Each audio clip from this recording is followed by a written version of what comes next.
इस कहानी के सारे किरदार और घटनाएं काल्पनिक है। इसका वास्तविकता से कोई लेना देना नहीं। यह सिर्फ मनोरंजन के लिए बनाया गया है। विश्व सर ने स्ट्रिक्ट टोन में कहा, हाँ अभी अगर तुम्हें स्ट्रांग बनना है तो सैक्रिफाइस करना होगा। अब शुरू करो। रवि ने सिर हिलाया। जी सर। और उस सुबह से रवि की एक नई जर्नी शुरू हुई। एक ऐसी जर्नी जो उसे ना सिर्फ फिजिकली स्ट्रांग बनाएगी बल्कि मेंटली भी। रवि और सर्वेश हॉल के बीच में खड़े थे। दोनों के चेहरे पर एक्साइटमेंट थी, लेकिन साथ ही थोड़ी नर्वसनेस भी। विश्व सर ने उन दोनों को ऊपर से नीचे तक देखा, एक प्रोफेशनल ट्रेनर की नज़र से। वे रवि के पास आए और उसकी बाह को हल्के से दबाया, फिर कंधे को चेक किया। विश्व सर ने कहा, बॉडी तो ठीक ठाक है, पतली है लेकिन बिल्कुल कमज़ोर भी नहीं। तुम्हारी डिलीवरी की जॉब ने थोड़ा स्टैमिना तो दिया है। रवि ने राहत की सांस ली। धन्यवाद सर। लेकिन विश्व सर ने तुरंत कहा, लेकिन ये काफ़ी नहीं है। रवि का मुस्कान फीका पड़ गया। विश्व सर ने गंभीर टोन में कहा, देखो बेटा, मार्शल आर्ट सीखना कोई खेल नहीं है, ये एक तपस्या है। सीखने से पहले तुम्हारे बॉडी को इसके लिए तैयार करना होगा, और वो आसान नहीं होगा। कैसे तैयार करना होगा सर? सर्वेश ने पूछा। विश्व सर ने एक्सप्लेन करना शुरू किया। तुम्हें स्ट्रांग बनना होगा ताकि तुम पंचेस और किक्स झेल सको। तुम्हें ड्यूरेबल बनना होगा ताकि तुम लंबे टाइम तक लड़ सको, थको नहीं। तुम्हें फ्लेक्सिबल बनना होगा ताकि तुम्हारी मूवमेंट स्मूथ हो, कोई मसल पुल ना हो। और सबसे इंपॉर्टेंट, तुम्हें फुर्तीला बनना होगा। तुम्हारी स्पीड, तुम्हारी रिफ्लेक्सेस, ये सब डेवलप करना होगा। रवि ध्यान से सुन रहा था। और सिर्फ फिजिकल नहीं, विश्व सर ने आगे कहा, तुम्हारा मन भी तैयार करना होगा। एक शांत लेकिन सतर्क दिमाग डेवलप करना पड़ेगा, जो हर सिचुएशन में काम रहे लेकिन हर खतरे के लिए रेडी रहे। रवि ने पूछा, और इसमें कितना टाइम लगेगा सर? विश्व सर ने मुस्कुराया। बेटा, बेसिक फिटनेस के लिए कम से कम 3-4 महीने, उसके बाद एक्चुअल मार्शल आर्ट्स टेक्निक्स, और मास्टरी, वो तो सालों की प्रैक्टिस है। रवि का चेहरा थोड़ा गिर गया। 3-4 महीने? हाँ बेटा, लेकिन घबराओ मत। हर जर्नी एक कदम से शुरू होती है, और जब तुम डेडिकेटेड रहोगे तो तुम हर दिन खुद में इंप्रूवमेंट देखोगे। तुम्हारी हालत बिल्कुल बदतर से बेहतर हो जाएगी, मैं गारंटी देता हूँ। रवि ने एक गहरी सांस ली। ठीक है सर, मैं तैयार हूं, बताइए क्या करना है। विश्व सर ने खुशी से सिर हिलाया। बहुत अच्छा, यही एटीट्यूड चाहिए। अब सुनो, विश्व सर ने कहा, आज हम सिंपल से शुरू करेंगे, बहुत बेसिक। लेकिन ये बेसिक एक्सरसाइजेज ही तुम्हारी फाउंडेशन बनेंगी, इन्हें इग्नोर मत करना। जी सर, रवि और सर्वेश ने एक साथ कहा। विश्व सर ने हॉल के एक कॉर्नर की ओर इशारा किया। पहले 100 जंपिंग जैक्स। रवि ने चौंक कर कहा, 100 एक साथ? विश्व सर ने हंसते हुए कहा, हाँ बेटा, 100, ये तो बस वार्म अप है, चलो शुरू करो। रवि और सर्वेश ने एक दूसरे को देखा, फिर पोजीशन में आ गए। 1, 2, 3, शुरू, विश्व सर ने कहा। शुरुआत में तो सब ठीक था, 10, 20, 30 रवि आसानी से कर रहा था, सर्वेश भी साथ में था। लेकिन 40 के बाद रवि की सांसें तेज होने लगीं, 50 पर उसके कंधे दर्द करने लगे, 60 पर उसकी लेग्स थकने लगीं। सर, थोड़ा ब्रेक? रवि ने हाफते हुए पूछा। नहीं, विश्व सर ने स्ट्रिक्ट टोन में कहा, कोई ब्रेक नहीं, पूरे 100 कंप्लीट करो। अगर तुम अभी ब्रेक लोगे तो कभी स्ट्रांग नहीं बन पाओगे। रवि ने दांत भींचे और कंटिन्यू किया। 70, 80, 90, आखिरकार 100 कंप्लीट हुए। रवि और सर्वेश दोनों जमीन पर झुक गए, हाफते हुए।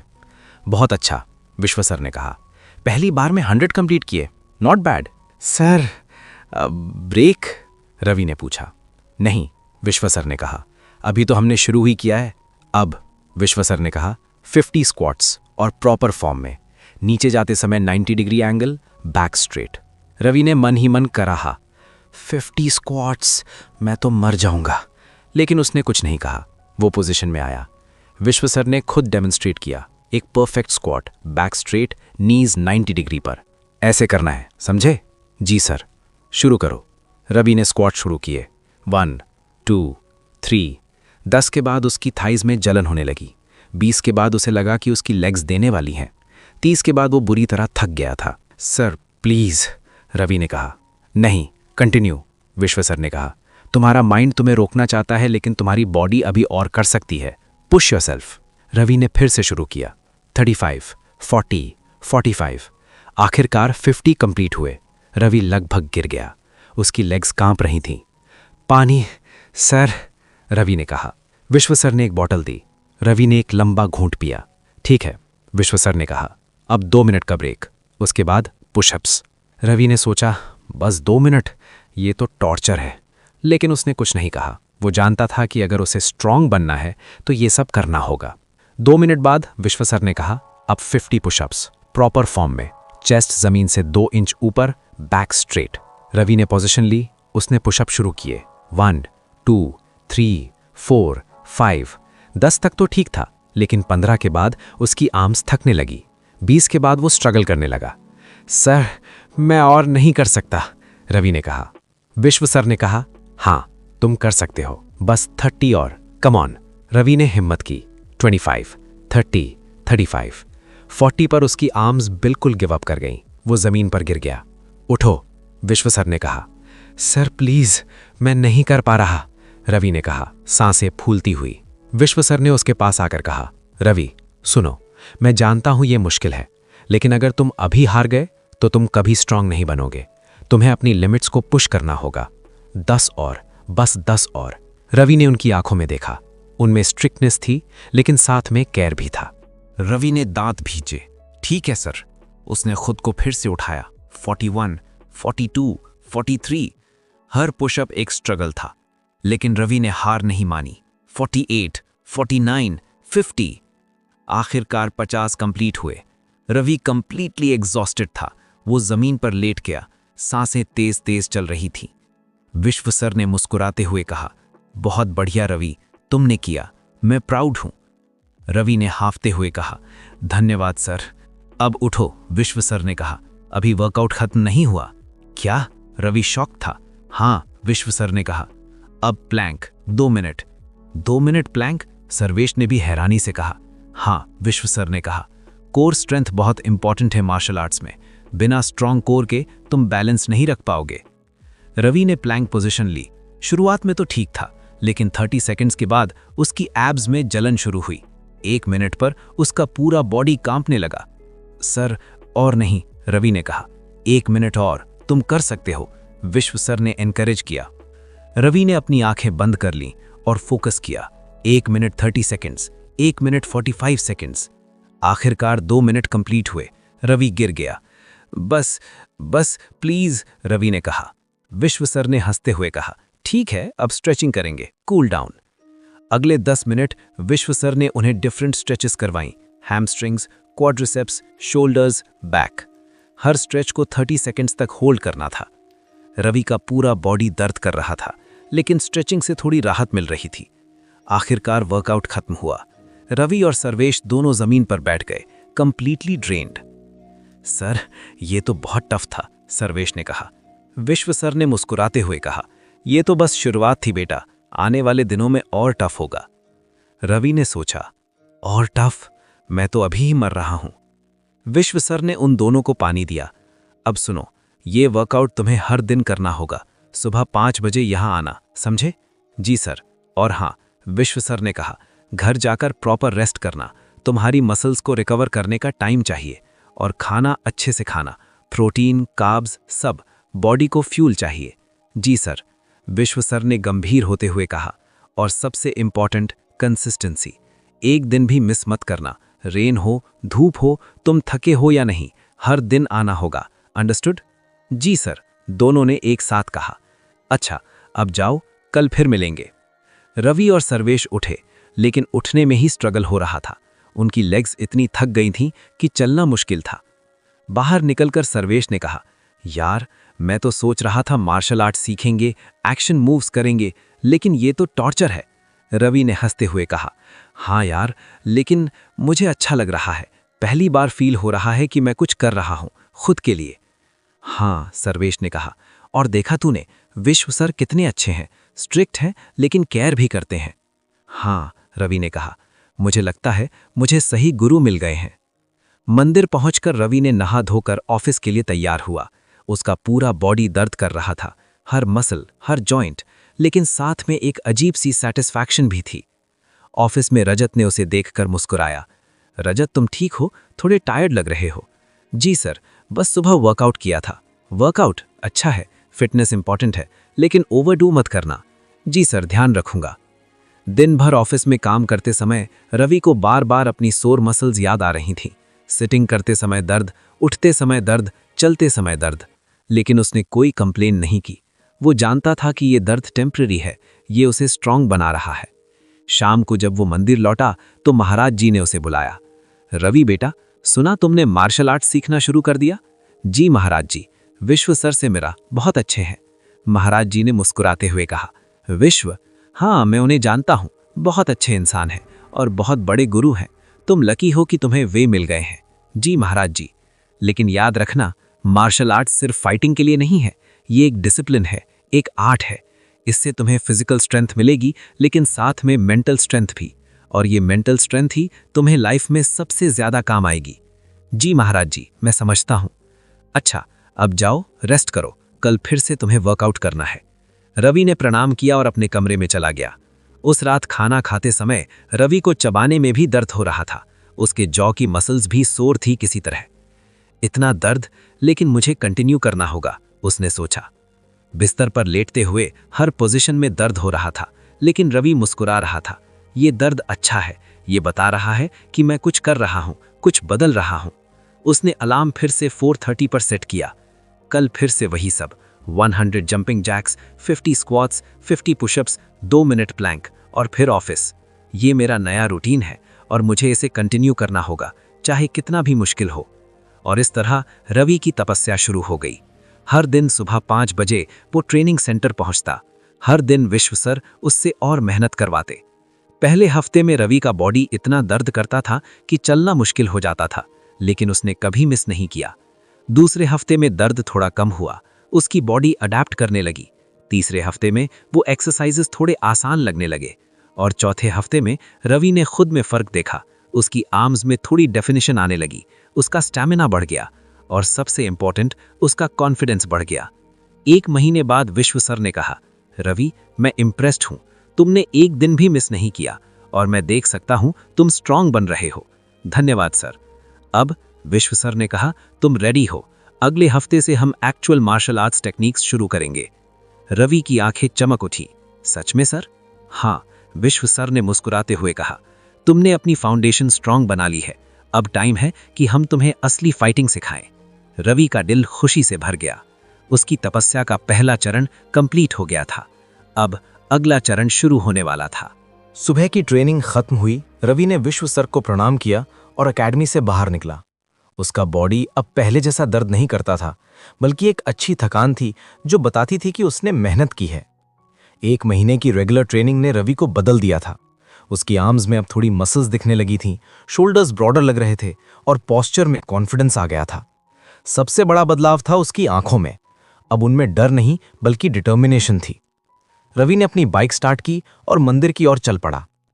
अपने कमरे में पहुंचकर रवि ने जल्दी से नहाया। आज उसे ऑफिस जल्दी पहुंचना था। राजत सर ने कल कहा था कि आज कुछ इंपॉर्टेंट मीटिंग्स हैं। उसने अपनी नई ग्रे शर्ट पहनी जो उसने पिछले महीने अपनी पहली सैलरी से खरीदी थी। Black formal pant, polished shoes और थोड़ा जेल बालों में। मिरर में देखा, वो अब पहले जैसा डिलीवरी बॉय नहीं लग रहा था, वो एक प्रोफेशनल की तरह लग रहा था। चल रवि, आज का दिन इंपॉर्टेंट है, उसने खुद से कहा। ऑफिस पहुंचकर रवि को कुछ अलग फील हुआ। आज बिल्डिंग में ज्यादा भीड़ थी। लॉबी में लोग तेजी से आ जा रहे थे, फोन्स पर बातें कर रहे थे, फाइल्स लिए भाग रहे थे। क्या हो रहा है आज? रवि ने सोचा। एलिवेटर में भी लोग सीरियस डिस्कशंस कर रहे थे। क्या प्रेजेंटेशन रेडी है? क्लाइंट कब आ रहा है? सर बहुत स्ट्रेस्ड है आज। 15वीं फ्लोर पर पहुंचते ही रवि को और भी ज्यादा एक्टिविटी दिखाई दी। हर कैबिन में लोग बिजी थे, कॉन्फ्रेंस रूम्स में मीटिंग्स चल रही थीं। रवि अपनी डेस्क की ओर बढ़ा, लेकिन तभी एक स्टाफ मेंबर श्रेया ने उसे रोका। रवि, राजत सर ने तुम्हें बुलाया है, अर्जेंट है। अभी? हाँ, तुरंत।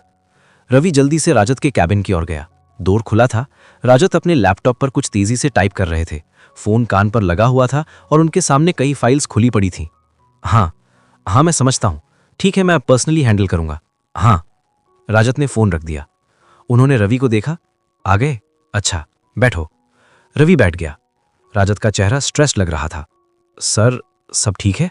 रवि ने पूछा। राजत ने एक लंबी सांस ली। ऑनेस्टली नहीं, आज बहुत केओटिक डे है। 2 इंपॉर्टेंट क्लाइंट्स आ रहे हैं, बोर्ड मीटिंग है दोपहर में और ऊपर से एक अर्जेंट इंटरनेशनल कॉल शेड्यूल हो गई है। ओह, राजत ने अपनी लैपटॉप स्क्रीन की ओर देखा, फिर रवि की ओर। रवि, आज तुम्हें एक बिजनेस डीलिंग के लिए जाना है। रवि चौंक गया। मुझे सर? हाँ, मैं बहुत बिजी हूं आज और ये डीलिंग उतनी कॉम्प्लिकेटेड नहीं है, तुम हैंडल कर सकते हो। रवि के मन में डाउट आया। लेकिन सर, मुझे पूरा एक्सपीरियंस नहीं है, क्या मैं? रवि, राजत ने उसे बीच में रोकते हुए कहा, रवि, मैंने तुम्हें पिछले महीने ऑब्जर्व किया है। तुम स्मार्ट हो, तुम सीखते हो और सबसे इंपॉर्टेंट, तुम ऑनेस्ट हो। ये डीलिंग स्ट्रेट फॉरवर्ड है, बस टर्म्स डिस्कस करनी है और फाइनल अग्रीमेंट पर सिग्नेचर। रवि ने नर्वसली कहा, जी सर, लेकिन रवि, राजत ने फर्म टोन में कहा, मुझे तुम पर ट्रस्ट है। अगर मुझे नहीं लगता कि तुम कर सकते हो तो मैं तुम्हें नहीं भेजता। ये तुम्हारे लिए एक अपॉर्चुनिटी है। प्रूव करो कि तुम सिर्फ एक असिस्टेंट नहीं बल्कि एक केपेबल बिजनेसमैन बन सकते हो। रवि ने एक गहरी सांस ली। ठीक है सर, मैं करूंगा। राजत मुस्कुराए। बहुत अच्छा, मैंने तुम्हारे नाम पर टेबल बुक करवा दी है, एक बहुत अच्छी जगह पर, the royal garden restaurant, very high and place. वहां का एम्बियंस प्रोफेशनल मीटिंग्स के लिए परफेक्ट है। जी सर। राजत ने एक फाइल उठाकर रवि को दी। ये सारे डॉक्यूमेंट्स हैं, अग्रीमेंट ड्राफ्ट, टर्म्स, फिगर्स, सब कुछ। इसे ध्यान से पढ़ लेना। और हाँ, राजत ने मुस्कुराते हुए कहा, इस बार तुम्हारी उम्र का ही कोई है। रवि कंफ्यूज हुआ। मेरी उम्र का? हाँ, आमिर गुप्ता जैसा बुजुर्ग बिजनेसमैन नहीं, ये पर्सन यंग है, तुम्हें कंफर्टेबल फील होगा। ओह ठीक है सर, अब जाओ जल्दी से प्रिपरेशन करो, मीटिंग 1 बजे है। रवि अपनी डेस्क पर आया और वो फाइल खोली। उसमें एक पार्टनरशिप एग्रीमेंट था, एक स्टार्टअप कंपनी जो इको फ्रेंडली प्रोडक्ट्स बना रही थी, राजत की कंपनी के साथ कोलैबोरेशन करना चाहती थी। रवि ने ध्यान से सब कुछ पढ़ा, टर्म्स, प्रॉफिट शेयरिंग, रिस्पॉन्सिबिलिटीज, सब कुछ। उसने नोट्स बनाए, इंपॉर्टेंट पॉइंट्स हाईलाइट किए। ठीक है, उसने खुद से कहा, मैं कर सकता हूं, बस शांत रहना है, प्रोफेशनल रहना है और जो सीखा है वो अप्लाई करना है। 12:30 बजे रवि ऑफिस से निकला। उसने एड्रेस गूगल मैप्स पर देखा, the royal garden restaurant, south Delhi. करीब 20 मिनट में रवि वहां पहुंच गया। रेस्टोरेंट देखकर उसकी सांस रुक गई। ये कोई नॉर्मल रेस्टोरेंट नहीं था, ये एक हेरिटेज बिल्डिंग थी। Colonial architecture, huge gardens, fountains और एंट्रेंस पर वैले सर्विस। बाहर लग्जरी कार्स खड़ी थीं, मर्सिडीज, BMW, ऑडी। यहां मुझे मीटिंग करनी है, रवि ने सोचा। उसने अपनी बाइक पार्किंग में खड़ी की और एंट्रेंस की ओर बढ़ा। यूनिफॉर्म्ड स्टाफ ने डोर खोला। Welcome sir. अंदर का एम्बियंस और भी रॉयल था, crystal chandeliers, marble floors, classical music और एलिगेंट डेकोर। हर टेबल पर white table clothes, expensive cutlery और फ्रेश फ्लावर्स। रवि ने रिसेप्शन की ओर देखा। वहां एक वेल ड्रेस्ड मैनेजर खड़ा था। एक्सक्यूज मी, रवि ने कहा, रवि कुमार के नाम से बुकिंग है? मैनेजर ने अपने रजिस्टर में चेक किया। जी सर, है, टेबल नंबर 7, VIP सेक्शन में, इधर आइए। मैनेजर रवि को ले गया एक प्राइवेट सेक्शन में जहां केवल 5-6 टेबल्स थीं। हर टेबल अलग थी, प्राइवेसी के लिए। ये आपकी टेबल है सर, आपकी गेस्ट आने वाली हैं, कुछ लेंगे आप? एक पानी प्लीज। Ji sir. रवि बैठ गया। उसने चारों ओर देखा। ये जगह उसने सिर्फ मूवीज में देखी थी और आज वो यहां था, एक बिजनेस मीटिंग के लिए। शांत रहो रवि, तू कर लेगा, उसने खुद को समझाया। कुछ मिनट बाद मैनेजर फिर से आया। सर, आपकी गेस्ट आ गई हैं। रवि ने खड़े होकर देखा और उसकी आंखें फैल गईं। हॉल में एक लड़की एंटर कर रही थी, बेहद खूबसूरत, long flowing hair, elegant professional dress जो परफेक्टली फिटेड थी और हर कदम में कॉन्फिडेंस। उसके हाथ में एक डिजाइनर बैग था और चेहरे पर एक बिजनेस लाइक एक्सप्रेशन। लेकिन जैसे ही रवि ने ध्यान से देखा, उसे एक फ्लैश याद आया। ये वही लड़की थी जिससे वो महीनों पहले सड़क पर मिला था, जब उसकी डिलीवरी के दौरान ट्रैफिक जैम हुआ था, जब इसी लड़की ने एक आदमी से लड़ाई की थी और रवि बीच में आ गया था। आयशा। और आयशा ने भी रवि को पहचान लिया, लेकिन थोड़ी कंफ्यूजन के साथ। आयशा टेबल की ओर आई। उसने रवि को ध्यान से देखा। तुम, मुझे लगता है मैंने तुम्हें कहीं देखा है, आयशा ने कहा, ट्राइंग टू रिकॉल। रवि ने कहा, हाँ, कुछ महीने पहले सड़क पर ट्रैफिक जैम था। आयशा की आंखें चमकी। ओह हाँ, तुम वो लड़के हो जो बीच में आए थे मेरी और उस आदमी की लड़ाई में। जी, रवि ने कहा। आयशा थोड़ा एम्बैरेस्ड हुई। ओ गॉड, उस दिन मेरी नाक पर पंच लगा था तुम्हें ना, बाय मिस्टेक? हाँ, रवि ने हल्की स्माइल के साथ कहा, लेकिन वो पुरानी बात है। आयशा ने बैठते हुए कहा, मुझे माफ़ करना उस दिन के लिए, मैं बहुत गुस्से में थी और तुम्हें बीच में वो गलत था। कोई बात नहीं, रवि ने कहा, अब हम दोनों यहाँ अलग रीज़न से हैं। आयशा ने क्यूरियस होते हुए पूछा, तो तुम उस दिन के बाद तुम डिलीवरी बॉय थे ना? हाँ थे, रवि ने एम्फसाइज करते हुए कहा। अब नहीं हूं। तो आप क्या करते हो? आयशा ने पूछा। मैं रजत अग्निहोत्री की कंपनी में काम करता हूं, उनका असिस्टेंट हूं, और आज मैं उनकी ओर से यहाँ हूं बिजनेस मीटिंग के लिए।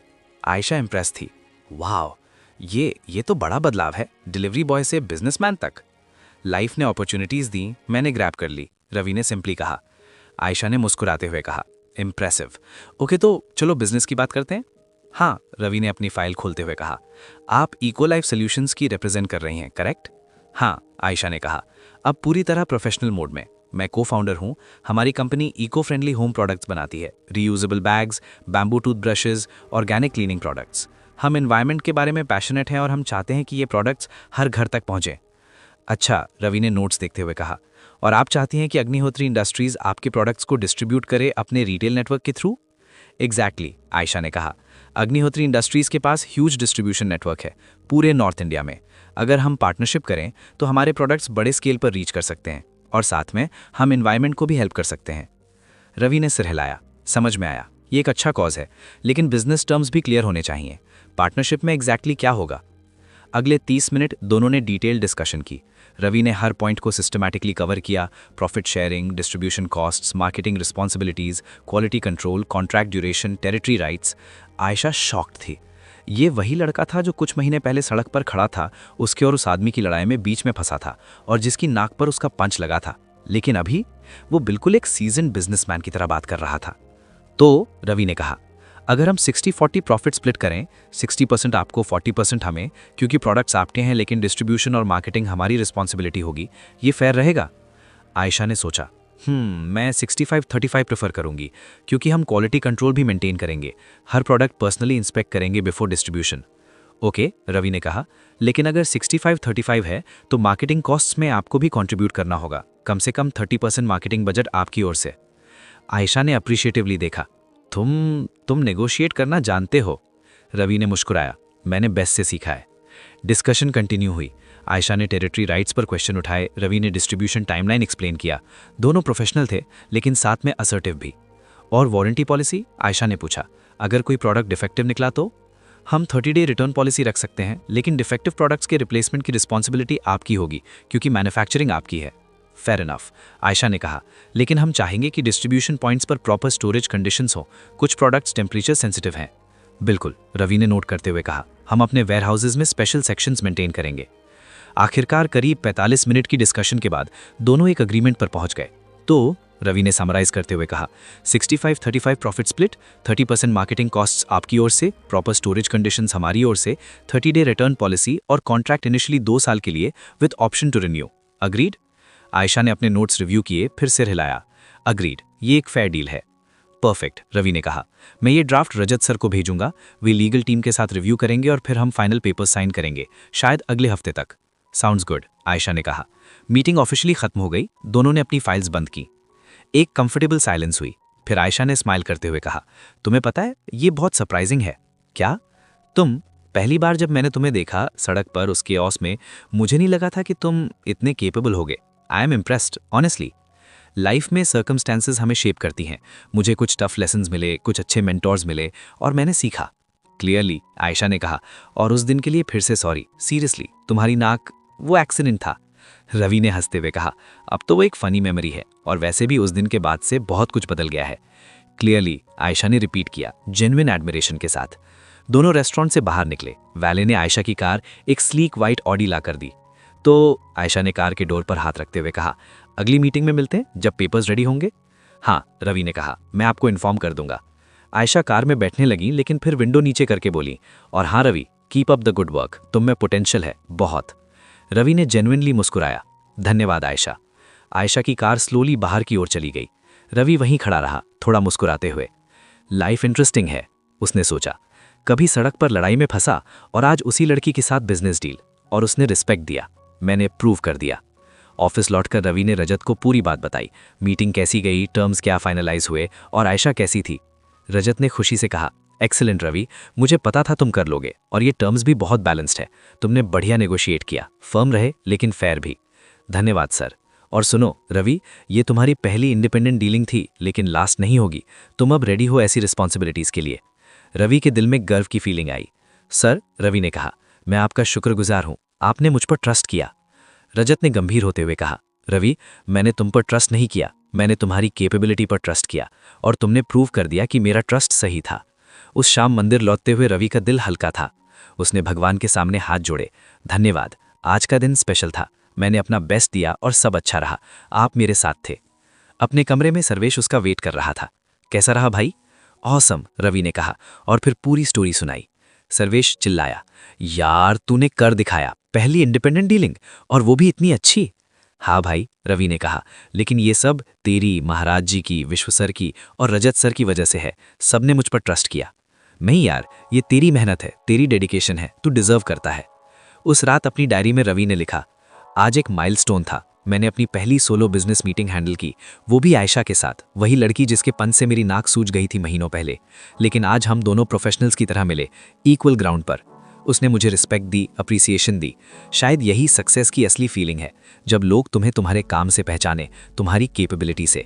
कल फिर से ट्रेनिंग, फिर से ऑफिस, फिर से मेहनत, लेकिन अब मुझे पता है मैं सही रास्ते पर हूँ और मैं रुकने वाला नहीं हूँ। रवि ने डायरी बंद की, अलार्म 4:30 पर सेट किया और सो गया। एक शांत, कंटेंट नींद, क्योंकि आज उसने खुद को फिर से प्रूव कर दिया था। सुबह की ठंडी हवा में रवि अपनी बाइक लेकर विश्व सर की एकेडमी की ओर निकला।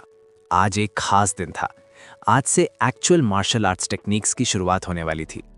1 महीने की बेसिक फिटनेस ट्रेनिंग के बाद अब वो असली फाइटिंग सीखने के लिए तैयार था। एकेडमी पहुंचकर रवि ने देखा कि विश्व सर पहले से ही हॉल में थे, मेडिटेशन कर रहे थे। रवि ने चुपचाप अंदर कदम रखा और वेट करने लगा। कुछ मिनट बाद विश्व सर ने आंखें खोली। आ गए बेटा, उन्होंने मुस्कुराते हुए कहा। जी सर। अच्छा, आज से हम असली काम शुरू करेंगे, तैयार हो? जी सर। रवि की आंखों में एक्साइटमेंट थी। विश्व सर ने रवि को हॉल के बीच में बुलाया। देखो रवि, उन्होंने शुरू किया, मार्शल आर्ट सिर्फ पंचिंग और किकिंग नहीं है, ये एक साइंस है। हर मूव का एक पर्पस है, हर टेक्निक के पीछे एक लॉजिक है और सबसे इंपॉर्टेंट ये डिसिप्लिन है। जी सर, मैं समझता हूं। अच्छा, तो पहले हम बेसिक स्टांस सीखेंगे। फाइटिंग में स्टांस सबसे इंपॉर्टेंट होती है।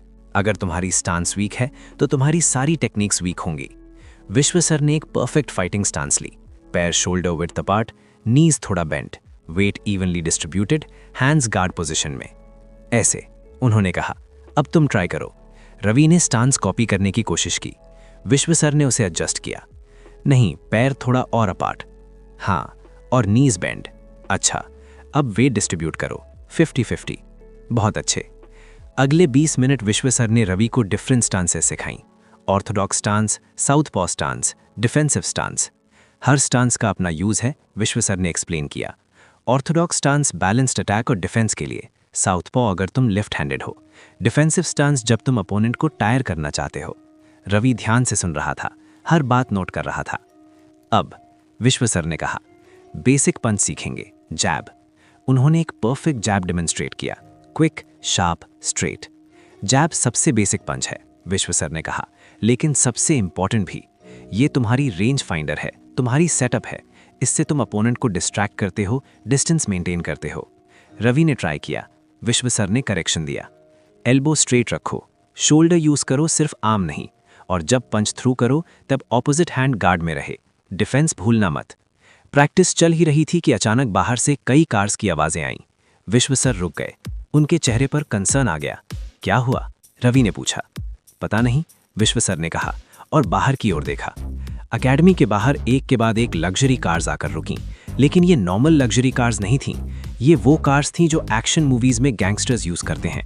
ब्लैक फॉर्च्यूनर्स, स्कॉर्पियोज और बीच में एक massive black Mercedes S class. Ravi का दिल तेज धड़कने लगा। सर, ये। शांत रहो, विश्व सर ने कहा, लेकिन उनकी आवाज में भी टेंशन थी।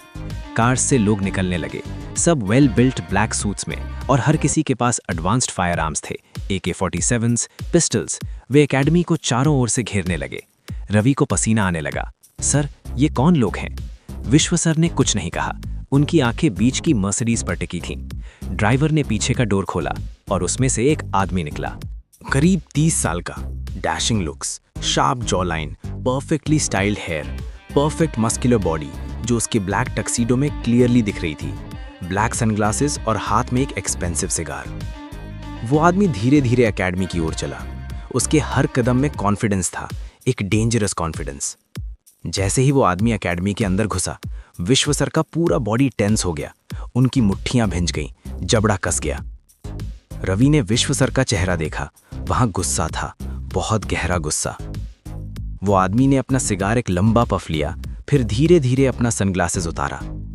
उसकी आंखें प्योर ब्लैक, जैसे डेविल की आंखें हों, कोई वार्मथ नहीं, कोई ह्यूमैनिटी नहीं, बस कोल्ड कैलकुलेटेड डार्कनेस।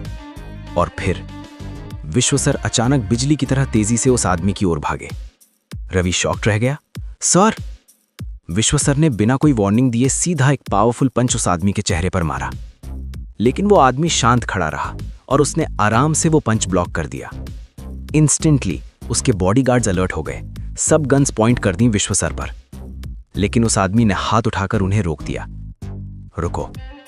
विश्व सर ने दूसरी बार पंच किया, इस बार और तेज। वो आदमी ने फिर से ब्लॉक किया और फिर दोनों के बीच फाइट शुरू हो गई। रवि ने जो देखा वो विश्वास से बाहर था। विश्व सर, जिनकी उम्र 65 साल थी, इतनी तेजी से मूव कर रहे थे कि देखना मुश्किल था। पंचेस, किक्स, ब्लॉक्स, सब कुछ बिजली की स्पीड से। लेकिन वो आदमी भी पीछे नहीं था, उसकी हर मूव कैलकुलेटेड थी, हर ब्लॉक परफेक्ट था।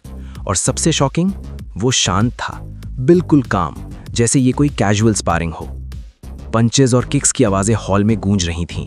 दोनों के मूवमेंट्स इतने फास्ट थे कि रवि को क्लियरली दिखाई नहीं दे रहा था। 10 मिनट तक ये चला और फिर विश्व सर की सांसें फूलने लगी, उनकी एज अफेक्ट कर रही थी। वो आदमी ने ये देखा और रुक गया। उसने अपना हैंड रेस किया। बस गुरुजी, काफी हो गया। विश्व सर हाँप रहे थे, लेकिन उनकी आंखों में अभी भी गुस्सा था। वो आदमी ने अपनी टक्सीमा की डस्ट झाड़ी और माइल्डली मुस्कुराते हुए कहा, इस उम्र में इतना जोश दिखा रहे हैं गुरुजी? उम्र हो गई है, अब रहने दीजिए। विराज, विश्व सर ने गुस्से में कहा, क्यों आए हो यहां? विराज, यही था उस आदमी का नाम, ने एक स्मूथ स्माइल दी। क्यों, मैं अपने गुरु से मिलने नहीं आ सकता क्या? खबरदार, विश्व सर चिल्लाए, खबरदार जो तुमने मुझे गुरु कहा। तुझे पाल पोस कर बड़ा करना मेरी सबसे बड़ी गलती थी। मुझसे ही मार्शल आर्ट सीखकर मुझ पर ही यूज कर रहा है। निकल जा यहां से, अभी। विराज की स्माइल कम नहीं हुई। चला जाऊंगा गुरुजी, लेकिन पहले आपका हिस्सा पहुंचाने आया हूं। क्या? विश्व सर कंफ्यूज हुए। विराज ने अपने 2 बॉडीगार्ड्स को इशारा किया। वे 2 बड़े सूटकेस लेकर आए और खोल दिए। एक सूटकेस में ढेर सारे नोट्स, लाखों रुपए, शायद करोड़ों। दूसरे सूटकेस में gold bricks, pure gold. Ravi की सांस रुक गई।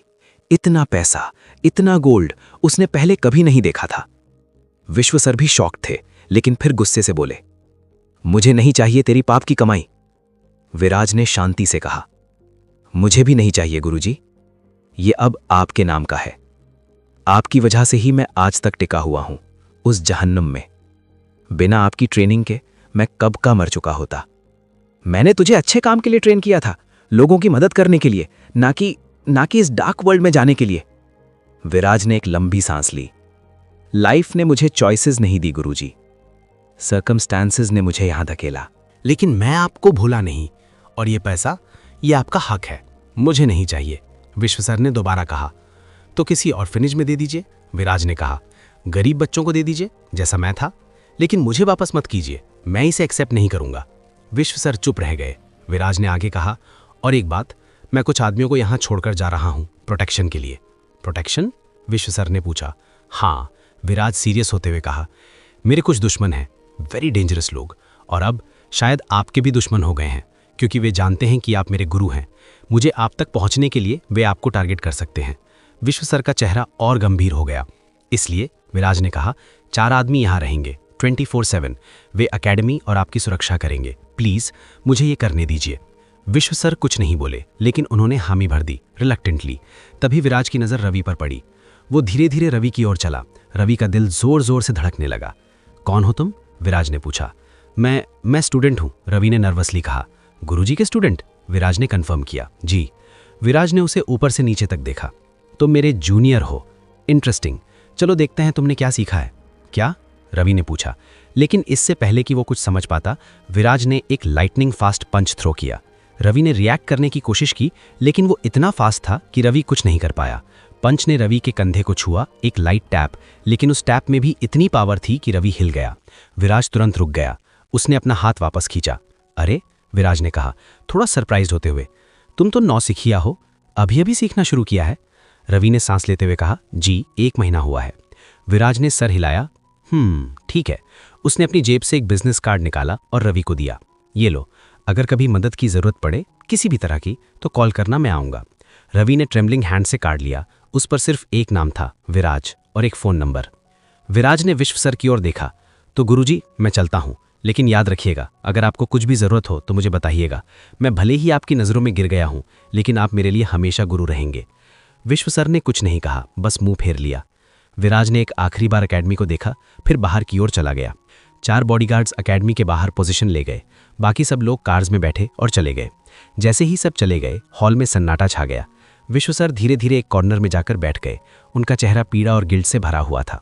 रवि हिम्मत करके उनके पास गया। सर, वो कौन था? विश्व सर ने एक लंबी सांस ली। विराज, मेरा सबसे टैलेंटेड स्टूडेंट और मेरी सबसे बड़ी फेलियर। फेलियर? हाँ, विश्व सर ने कहा। मैंने उसे पाला, बड़ा किया, मार्शल आर्ट सिखाया। मैंने उसे हर वो चीज़ दी जो मेरे पास थी, लेकिन वो गलत रास्ते पर चला गया। अब वो अंडरवर्ल्ड में है, गैंगस्टर बन गया। मेरी सारी टीचिंग्स का गलत यूज़ कर रहा है। रवि चुप रह गया। विश्व सर ने कंटिन्यू किया। विराज बचपन में ऑर्फन बा। मैंने उसे सड़क पर पाया था, भूखा, अकेला। मैंने उसे यहाँ लाया, खाना दिया, रहने को जगह दी। उसमें टैलेंट था, इनक्रेडिबल टैलेंट। उसने मार्शल आर्ट्स बहुत तेज़ी से सीखा, मुझसे भी बेहतर। तो फिर क्या हुआ? रवि ने पूछा। लाइफ हुई, विश्व सर ने कहा। कुछ लोगों ने उसे अंडरवर्ल्ड में खींच लिया, पैसे का लालच दिया, पावर का लालच दिया, और वो चला गया। मैंने रोकने की कोशिश की, लेकिन वो नहीं रुका। विश्व सर की आंखों में आंसू आ गए। मैंने उसे लड़ना सिखाया ताकि वो खुद को प्रोटेक्ट कर सके, लेकिन उसने उस स्किल को दूसरों को हर्ट करने के लिए यूज़ किया। ये मेरी गलती है। नहीं सर, आपने उसे अच्छी चीज़ें सिखाई, लेकिन उसने खुद चूज़ किया कि वो उन्हें कैसे यूज़ करेगा। ये उसकी चॉइस थी, आपकी नहीं। विश्व सर ने रवि को देखा। शायद तुम सही हो बेटा, लेकिन गिल्ट कभी नहीं जाता। दोनों कुछ देर चुप रहे। फिर विश्व सर उठते हुए कहा, चलो, हमें ट्रेनिंग कंटिन्यू करनी है, लाइफ रुकती नहीं। जी सर, रवि ने कहा। लेकिन जैसे ही रवि खड़ा हुआ, विश्व सर ने उसके कंधे पर हाथ रखा। रवि, एक बात याद रखना, मार्शल आर्ट्स एक पावरफुल टूल है, लेकिन हर पावरफुल टूल डेंजरस भी हो सकता है अगर गलत हाथों में पड़ जाए। तुम्हें हमेशा याद रखना होगा कि तुम ये क्यों सीख रहे हो। अपनी रक्षा के लिए, दूसरों की मदद के लिए, लेकिन कभी किसी को हर्ट करने के लिए नहीं, जब तक एब्सोल्युटली ज़रूरी ना हो। रवि ने गंभीरता से कहा, मैं समझता हूँ सर, मैं वादा करता हूँ। विश्व सर ने मुस्कुराया, एक दुखी मुस्कान। अच्छा, अब चलो प्रैक्टिस करते हैं। उस दिन की बाकी ट्रेनिंग थोड़ी अलग थी। विश्व सर ज़्यादा सीरियस थे, ज़्यादा फोकस्ड, और रवि भी ज़्यादा अटेंटिव था। जब ट्रेनिंग खत्म हुई, रवि ने विश्व सर को प्रणाम किया और बाहर निकला। बाहर वे 4 बॉडीगार्ड्स खड़े थे, साइलेंट, अलर्ट। उन्होंने रवि को देखा, लेकिन कुछ नहीं कहा। रवि ने अपनी बाइक स्टार्ट की और मंदिर की ओर चल पड़ा। रास्ते में उसने अपनी जेब से विराज का कार्ड निकाला और देखा। विराज, रवि ने सोचा, कौन है ये आदमी? गैंगस्टर? लेकिन उसमें कुछ अलग था। वो डेंजरस है, लेकिन रिस्पेक्टफुल भी था विश्व सर के लिए। रवि ने कार्ड को वापस जेब में रख लिया। शायद मुझे कभी इसकी जरूरत ना पड़े, लेकिन लाइफ में कभी पता नहीं चलता। उस रात मंदिर में रवि महाराज जी से मिला और सारी बात बताई। महाराज जी ने ध्यान से सुना और कहा, बेटा, तुमने आज कुछ इंपॉर्टेंट देखा। तुमने देखा कि एक ही स्किल को 2 लोग 2 अलग तरीकों से यूज कर सकते हैं। विश्व जी ने अच्छाई के लिए, विराज ने दूसरे रास्ते के लिए। हाँ महाराज जी, तुम्हें हमेशा याद रखना होगा कि पावर का सही यूज करना ही असली स्ट्रेंथ है, गलत यूज करना वो वीकनेस है। मैं याद रखूंगा महाराज जी। अपने कमरे में रवि ने अपनी डायरी खोली। आज एक अजीब दिन था। मैंने विराज को देखा, विश्व सर का पुराना स्टूडेंट, बहुत पावरफुल, बहुत डेंजरस, लेकिन साथ में बहुत दुखी भी। विश्व सर ने मुझे एक इंपॉर्टेंट लेसन सिखाया, पावर का सही यूज करना। मैं वादा करता हूं कि जो भी मैं सीखूंगा उसे सही तरीके से यूज करूंगा, कभी किसी को अननेसेसरीली हर्ट नहीं करूंगा। लेकिन अगर मुझे या किसी और को प्रोटेक्ट करना पड़ा तो मैं तैयार रहूंगा। रवि ने डायरी बंद की और सो गया। कल फिर से एक नया दिन था। सुबह की अलार्म बजी, 4:30 AM। रवि की आंखें खुली, लेकिन आज कोई थकान नहीं थी, बल्कि एक्साइटमेंट थी। आज फिर से मार्शल आर्ट सीखने का दिन था, और कल की विराज वाली इंसिडेंट के बाद रवि और भी ज़्यादा मोटिवेटेड फील कर रहा था। उसने जल्दी से तैयार हुआ, ट्रैक सूट पहना, पानी की बोतल ली और एकेडमी की ओर निकल पड़ा। रास्ते में उसने एकेडमी के बाहर खड़े उन 4 बॉडीगार्ड्स को देखा जो विराज ने छोड़े थे। वे अभी भी वहीं थे, अलर्ट, साइलेंट, प्रोफेशनल। उन्होंने रवि को देखा और थोड़ा सिर हिलाया, एक एक्नॉलेजमेंट। रवि ने भी हल्की सी नमस्ते की और अंदर चला गया। विश्व सर पहले से ही हॉल में थे, वार्म अप कर रहे थे। कल की घटना के बावजूद वे अपने रूटीन में थे, डिसिप्लिन्ड, फोकस्ड। आ गए बेटा? उन्होंने बिना पीछे मुड़े पूछा। जी सर, रवि ने कहा। अच्छा, आज हम कल की बात जारी रखेंगे और कुछ नए मूव्स भी सिखाऊंगा। जी सर। विश्व सर ने रवि को हॉल के बीच में बुलाया। कल हमने बेसिक स्टैंस और जैब सीखा था, आज हम डिफेंसिव मूव सीखेंगे, क्योंकि बेटा मार्शल आर्ट्स में सबसे पहले सीखो डिफेंड करना, अटैक बाद में आता है। जी सर। विश्व सर ने एक परफेक्ट डिफेंसिव स्टांस ली, हैंड्स अप, चिन टक्ड, एल्बोज इन। यह है बेसिक गार्ड पोजीशन, उन्होंने एक्सप्लेन किया। हैंड्स हमेशा फेस के सामने, चिन हमेशा डाउन ताकि जॉ प्रोटेक्ट रहे, एल्बोज बॉडी के पास ताकि रिब्स प्रोटेक्ट रहें। रवि ने केयरफुली ऑब्जर्व किया और कॉपी करने की कोशिश की। विश्व सर ने उसे एडजस्ट किया, हैंड्स थोड़ा और अप, चिन और नीचे, परफेक्ट। अब विश्व सर ने कहा, बेसिक ब्लॉक सीखेंगे।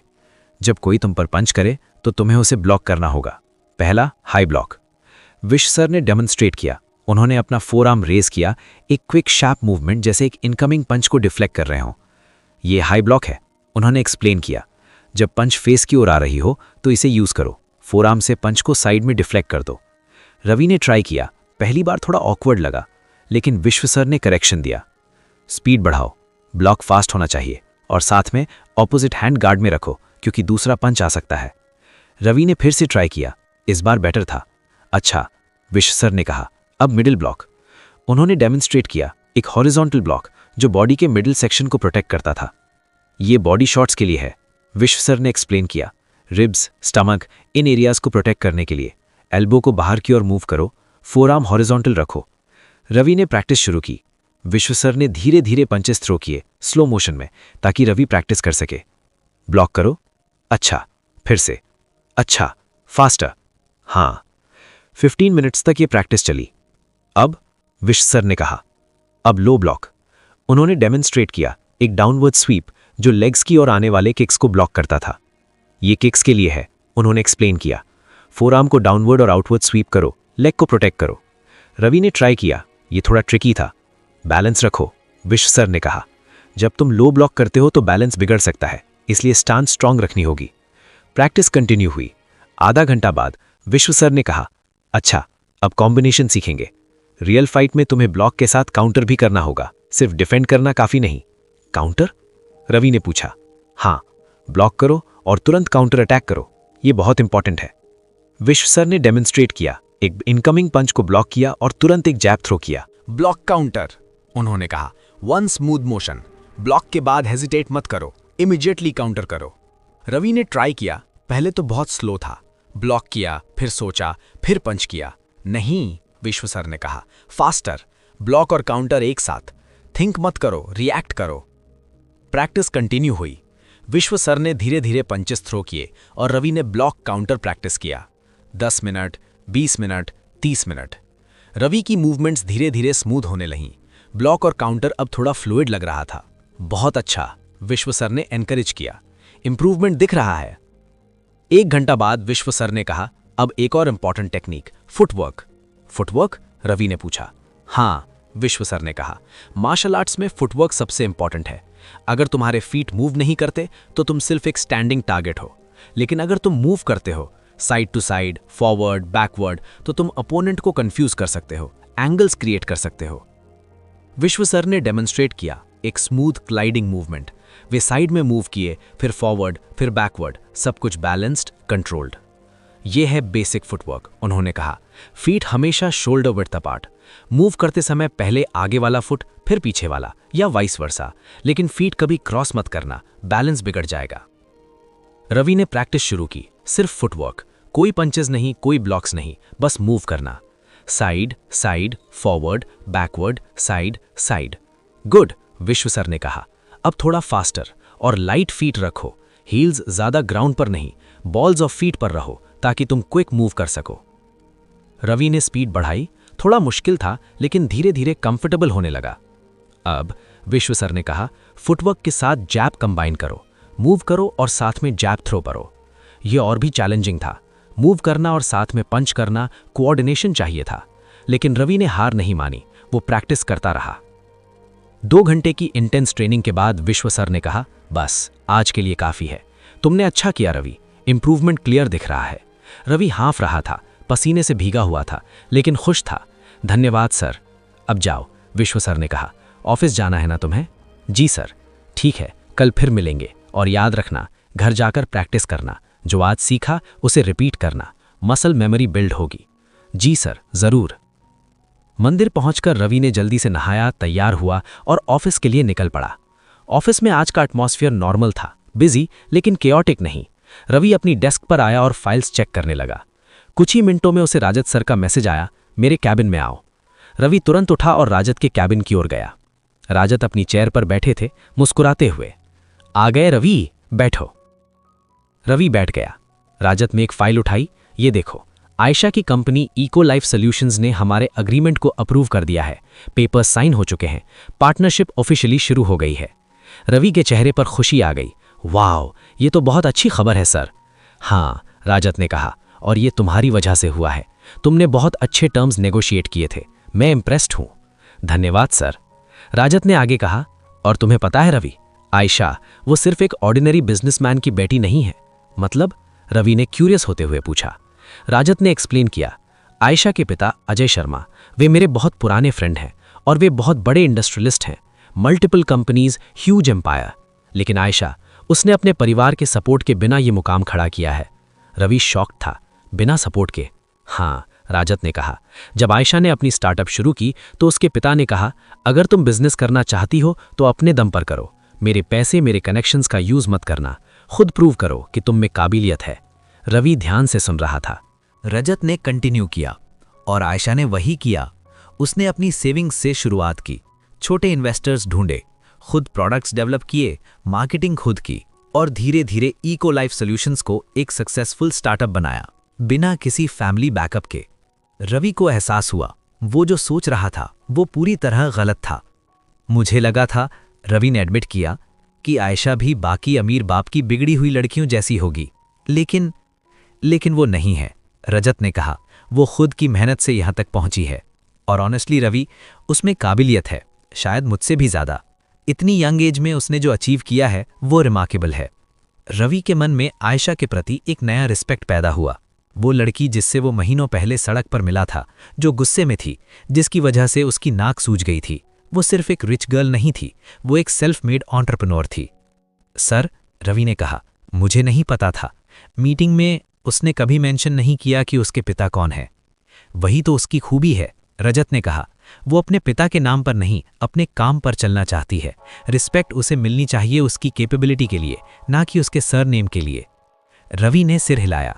ये इंप्रेसिव है। रजत ने मुस्कुराते हुए कहा, और तुम्हें पता है क्या सबसे इंटरेस्टिंग है? उसने तुम्हारे बारे में भी बहुत अच्छी बात कही। मेरे बारे में? रवि सरप्राइज था। हाँ, रजत ने कहा। उसने कहा कि तुम बहुत शार्प हो, प्रोफेशनल हो, और तुम्हारा नेगोशिएशन स्किल इंप्रेसिव था। उसने स्पेसिफिकली मेंशन किया कि उसे तुम्हारे साथ काम करके अच्छा लगा। रवि को अच्छा लगा। रियली? हाँ, और ऑनेस्टली रवि, तुम दोनों में कुछ सिमिलर है। दोनों ने अपनी जर्नी खुद से शुरू की, दोनों को कोई सिल्वर स्पून नहीं मिला, और दोनों अपने दम पर आगे बढ़ रहे हो। रवि ने इस बात को अब्जॉर्ब किया। वो सोच रहा था, आयशा की जर्नी उससे कितनी मिलती जुलती थी। हालांकि उसके पास प्रिविलेज्ड बैकग्राउंड था, लेकिन उसने वो सब छोड़कर खुद को प्रूव किया।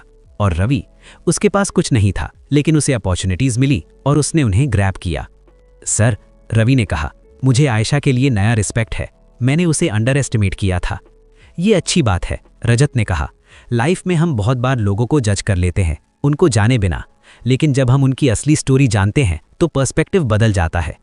बिल्कुल सर, रजत ने आगे कहा। और एक बात, आने वाले महीने में हमें इको लाइफ के साथ रेगुलर मीटिंग्स करनी होंगी।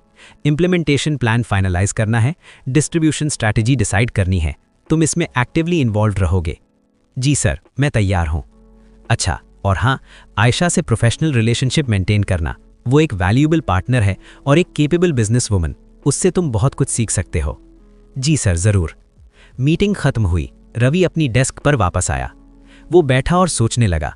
आयशा के बारे में ये नई जानकारी ने उसके पूरे परसेप्शन को बदल दिया था। वो सिर्फ एक रिच गर्ल नहीं है, वो एक फाइटर है। उसने भी स्ट्रगल किया है अपने तरीके से, और उसने खुद को प्रूव किया है। रवि को अपनी खुद की जर्नी याद आई। डिलीवरी बॉय से असिस्टेंट तक का सफ़र, वो कितना मुश्किल था, कितनी मेहनत लगी। और आयशा ने भी यही किया। रवि ने सोचा, प्रिविलेज होने के बावजूद उसने हार्ड वे चूज किया, रिस्पेक्ट। दिन भर ऑफिस में काम करते हुए रवि के मन में आयशा के प्रति एक नया एडमिरेशन डेवलप हुआ। शाम को जब वो ऑफिस से निकल रहा था तो उसने अपने फ़ोन पर एक नोट लिखा, लाइफ लेसन, नेवर जज people without knowing their story. आज मैंने आयशा के बारे में जाना। मुझे लगता था वो बाकी प्रिविलेज्ड लोगों जैसी है, लेकिन वो खुद की मेहनत से यहाँ तक पहुंची है। ये मुझे याद दिलाता है कि हर किसी की अपनी जर्नी है, अपनी स्ट्रगल्स हैं। रिस्पेक्ट अर्न्ड होता है, दिया नहीं जाता। मंदिर लौटकर रवि ने सर्वेश से ये सब शेयर किया। यार, ये तो बहुत अच्छी बात है, तूने सीखा कि प्रेजुडिस रॉन्ग है। हाँ, रवि ने कहा, और ऑनेस्टली अब मुझे उससे मिलने में अलग फीलिंग आएगी। पहले मुझे लगता था कि वो सिर्फ एक क्लाइंट है, लेकिन अब मुझे लगता है कि वो एक इंस्पिरेशन है। एग्जैक्टली, और देख, तू भी तो वही कर रहा है, खुद को प्रूव कर रहा है। हाँ, रवि ने मुस्कुराते हुए कहा, शायद हम दोनों की जर्नी मिलती जुलती है। उस रात अपनी डायरी में रवि ने लिखा, आज 2 इंपॉर्टेंट चीजें सीखी। सुबह विश्व सर ने मुझे डिफेंस, ब्लॉक्स, काउंटर्स और फुटवर्क सिखाया। हर मूव में एक पर्पस है, हर टेक्निक में लॉजिक है। मार्शल आर्ट सिर्फ फाइटिंग नहीं, ये एक आर्ट है, एक साइंस है। और ऑफिस में मुझे आयशा की असली स्टोरी पता चली। वो जो मैं सोचता था उससे कहीं ज़्यादा है, सेल्फ मेड, हार्ड वर्किंग और केपेबल। उसने मुझे एक इंपॉर्टेंट लेसन सिखाया, नेवर जज a book by its cover. मुझे रिस्पेक्ट है उसके लिए, ना सिर्फ एक बिजनेस वुमन के रूप में बल्कि एक फाइटर के रूप में। लाइफ में हर किसी की अपनी जर्नी है। कुछ लोग प्रिविलेज से शुरू करते हैं, कुछ स्ट्रगल से, लेकिन जो अपने दम पर आगे बढ़ते हैं वही असली विनर्स हैं। और मैं भी अपने दम पर आगे बढ़ रहा हूँ, 1 step at a time. Ravi ने डायरी बंद की और सो गया। कल फिर से ट्रेनिंग थी, फिर से ऑफिस था, फिर से मेहनत थी, लेकिन अब उसके अंदर एक नया मोटिवेशन था, आयशा की तरह खुद को प्रूव करना, अपनी कैपेबिलिटी दिखाना, और वो तैयार था। रात के 10 बज चुके थे। रवि अपनी चारपाई पर लेटा था। दिन भर की थकान उस पर हावी हो रही थी। उसकी आंखें भारी हो रही थीं, नींद आने ही वाली थी। तभी अचानक विश्वा सर की आवाज उसके कानों में गूंजी, याद रखना, घर जाकर प्रैक्टिस करना, जो आज सीखा उसे रिपीट करना, मसल मेमोरी बिल्ड होगी। रवि की आंखें खुल गईं। अरे, मैं तो प्रैक्टिस करना भूल ही गया। वो झट से उठ बैठा। नींद की थकान एक तरफ, डिसिप्लिन दूसरी तरफ, और रवि ने तय कर लिया था कि वो डिसिप्लिन रहेगा। उसने अपनी टी-शर्ट पहनी और कमरे के बीच में खड़ा हो गया। कमरा छोटा था, लेकिन बेसिक प्रैक्टिस के लिए काफी था। ठीक है, रवि ने खुद से कहा, पहले स्टैंस। उसने वो परफेक्ट फाइटिंग स्टैंस ली जो विश्वा सर ने सिखाई थी। पैर शोल्डर विड्थ अपार्ट, नीज थोड़ा bent, weight evenly distributed, hands guard position में। रवि ने मिरर में खुद को देखा और एडजस्ट किया। चिन डाउन, एल्बोज इन, परफेक्ट।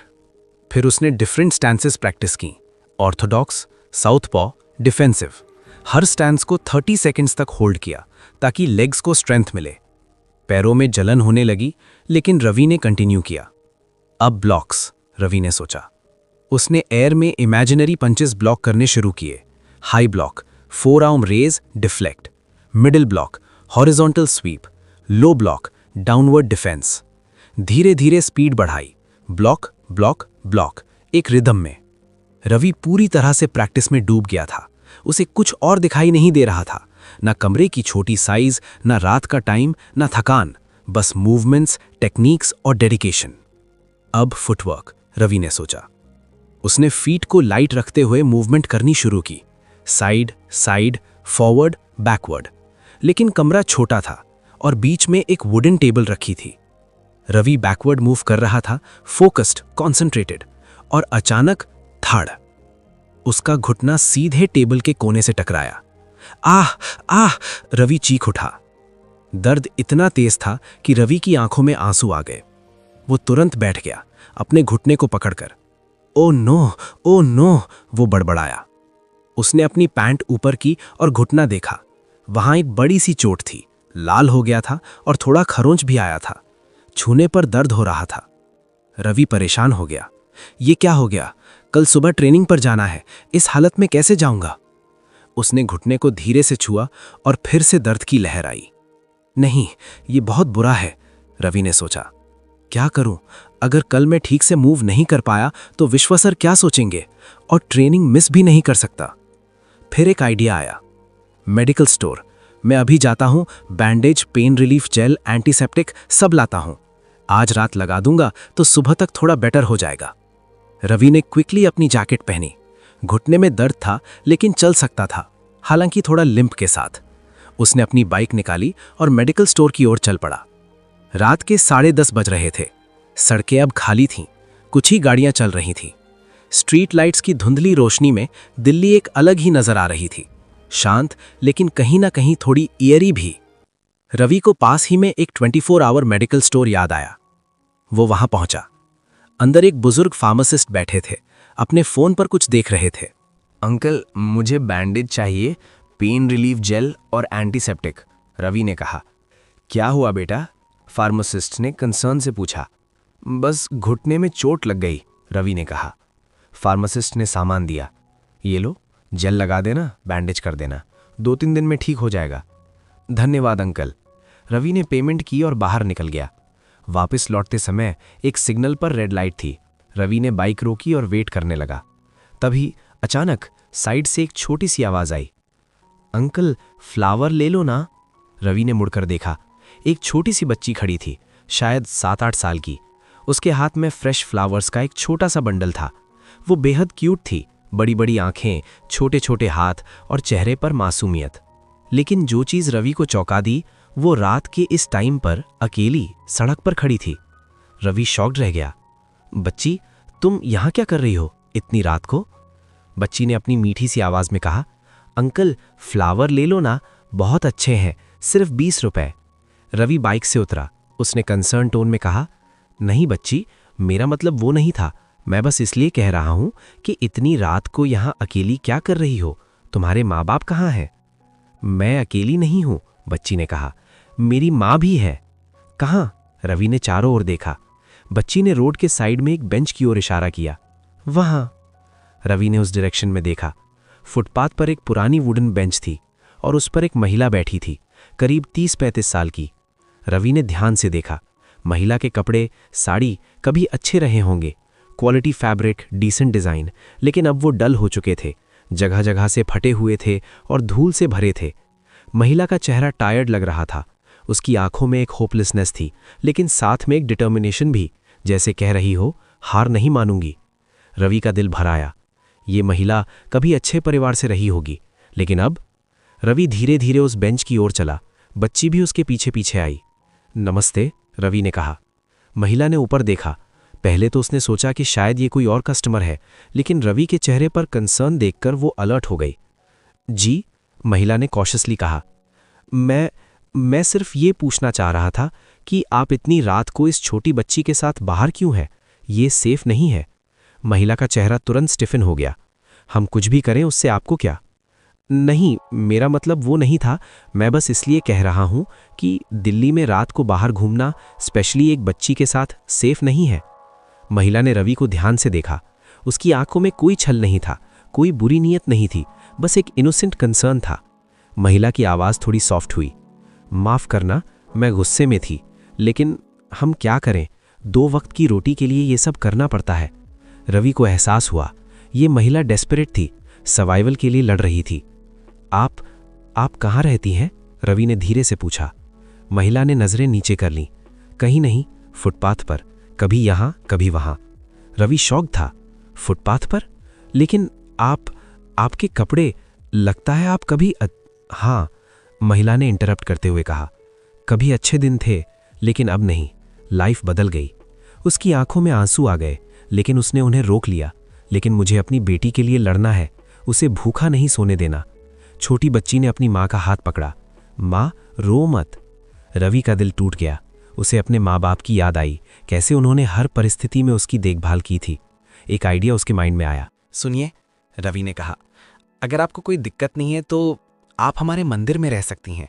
महिला ने शॉक्ड होकर देखा। मंदिर में? हाँ, रवि ने कहा, मैं भी वहीं रहता हूँ, वहाँ सेफ है और खाने की चिंता नहीं करनी पड़ेगी, हर दिन प्रसाद बंटता है। महिला हेजिटेट कर रही थी।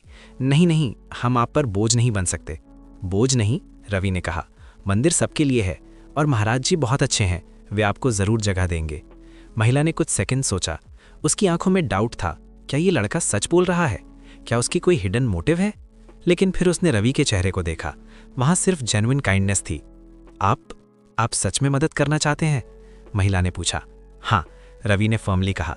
मैं जानता हूँ स्ट्रगल क्या होता है। मैं खुद बहुत मुश्किल वक्त से गुजरा हूँ और मुझे भी लोगों ने हेल्प की। अब मेरी बारी है। महिला की आंखों में आंसू आ गए, इस बार ग्रैटिट्यूड के आंसू।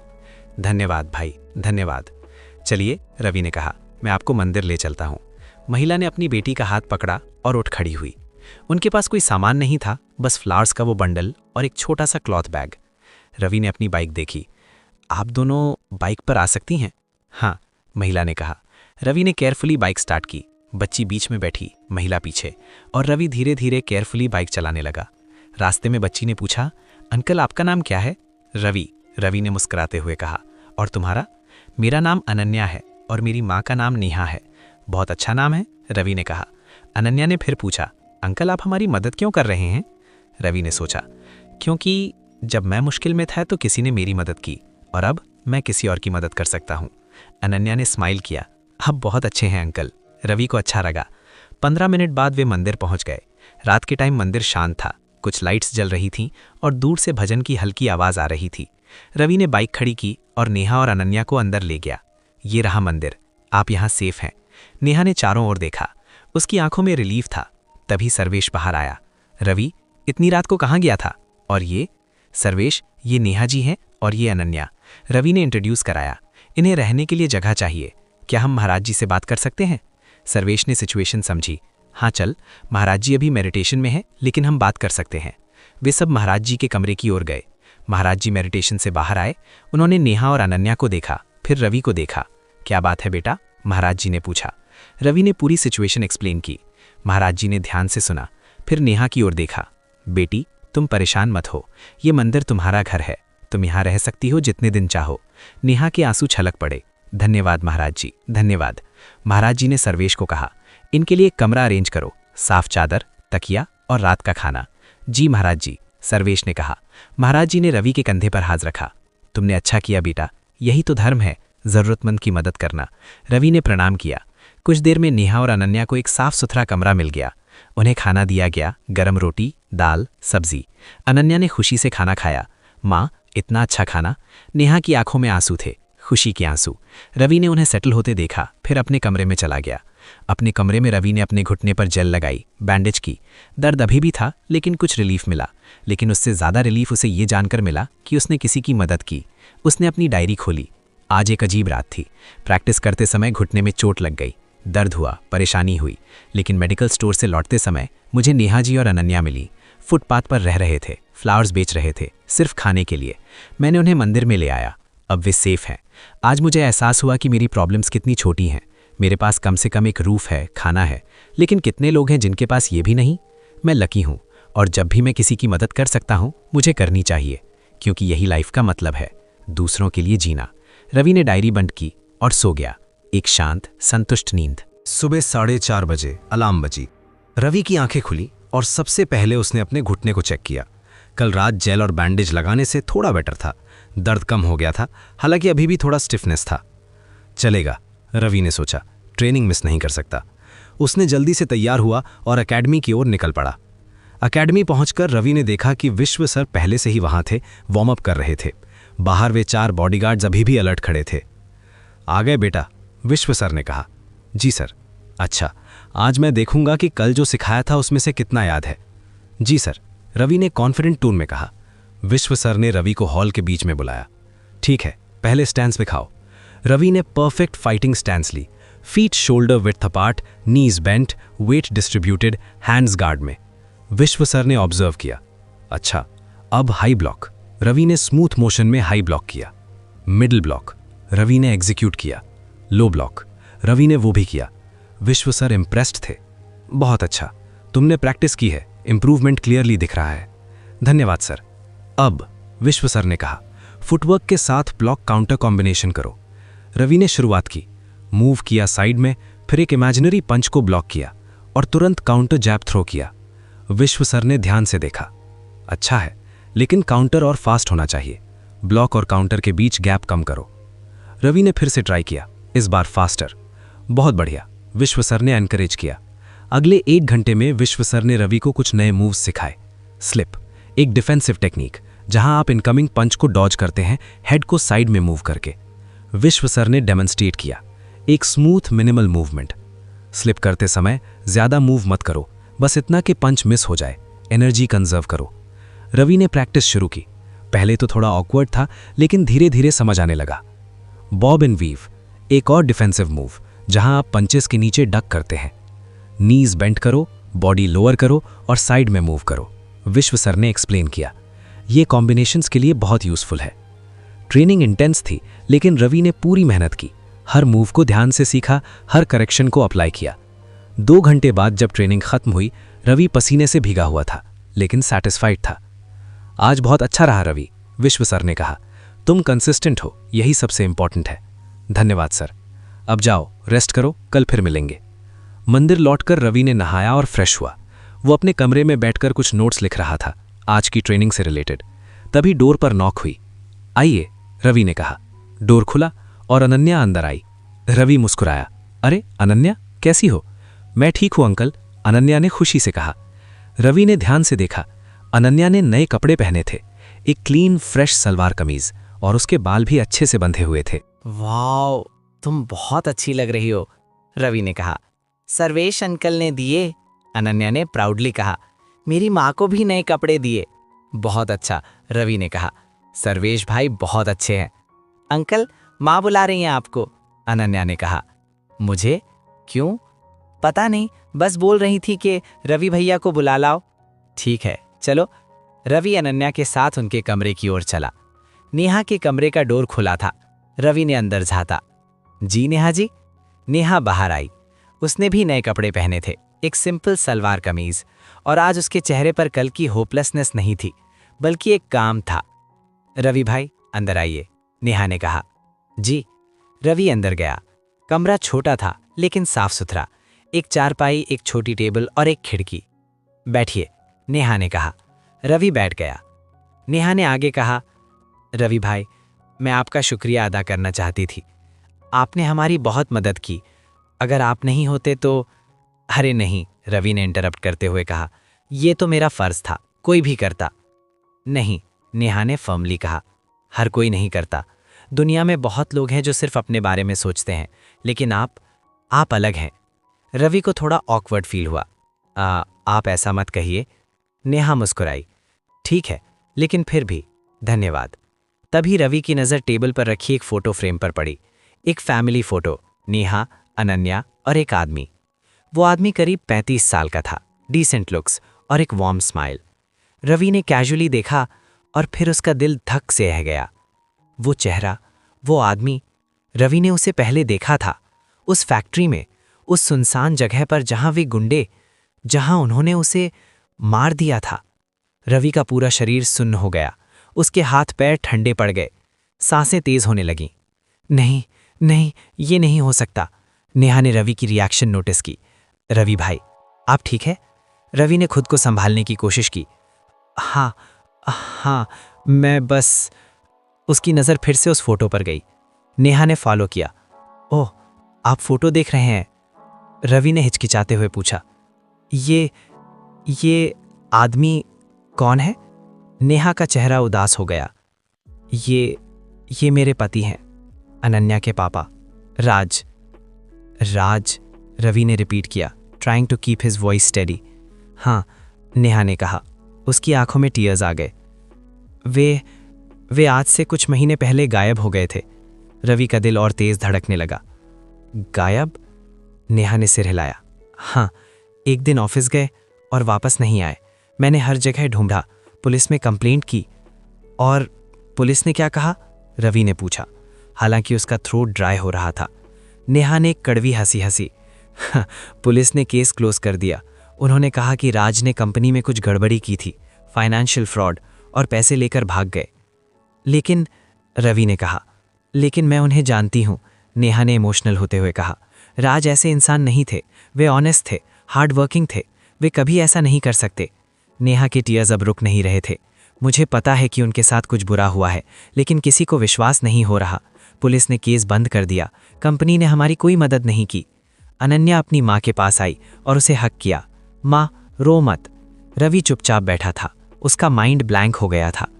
ये आदमी राज, यही था वो आदमी जिसे उन गुंडों ने मारा था। और ये नेहा, ये अनन्या, वे उसकी वाइफ और डॉटर थीं। रवि के हाथ कांप रहे थे। नेहा ने अपने टीयर्स पोंछे और रवि की ओर देखा। रवि भाई, क्या आपने उन्हें कहीं देखा है? रवि का थ्रोट कंप्लीटली ड्राई हो गया। मैं कहीं भी? नेहा ने डेस्परेट होते हुए पूछा। कोई चांस? रवि ने अपने एक्सप्रेशन को कंट्रोल करने की कोशिश की। नहीं, मैंने नहीं देखा। ये झूठ था, और झूठ बोलते समय रवि का दिल टूट रहा था। लेकिन वो क्या कर सकता था? क्या वो सच बता सकता था कि हाँ, मैंने आपके पति को देखा था जब उन्हें मारा जा रहा था? नेहा ने सिर हिलाया। ठीक है, मुझे पता था, शायद।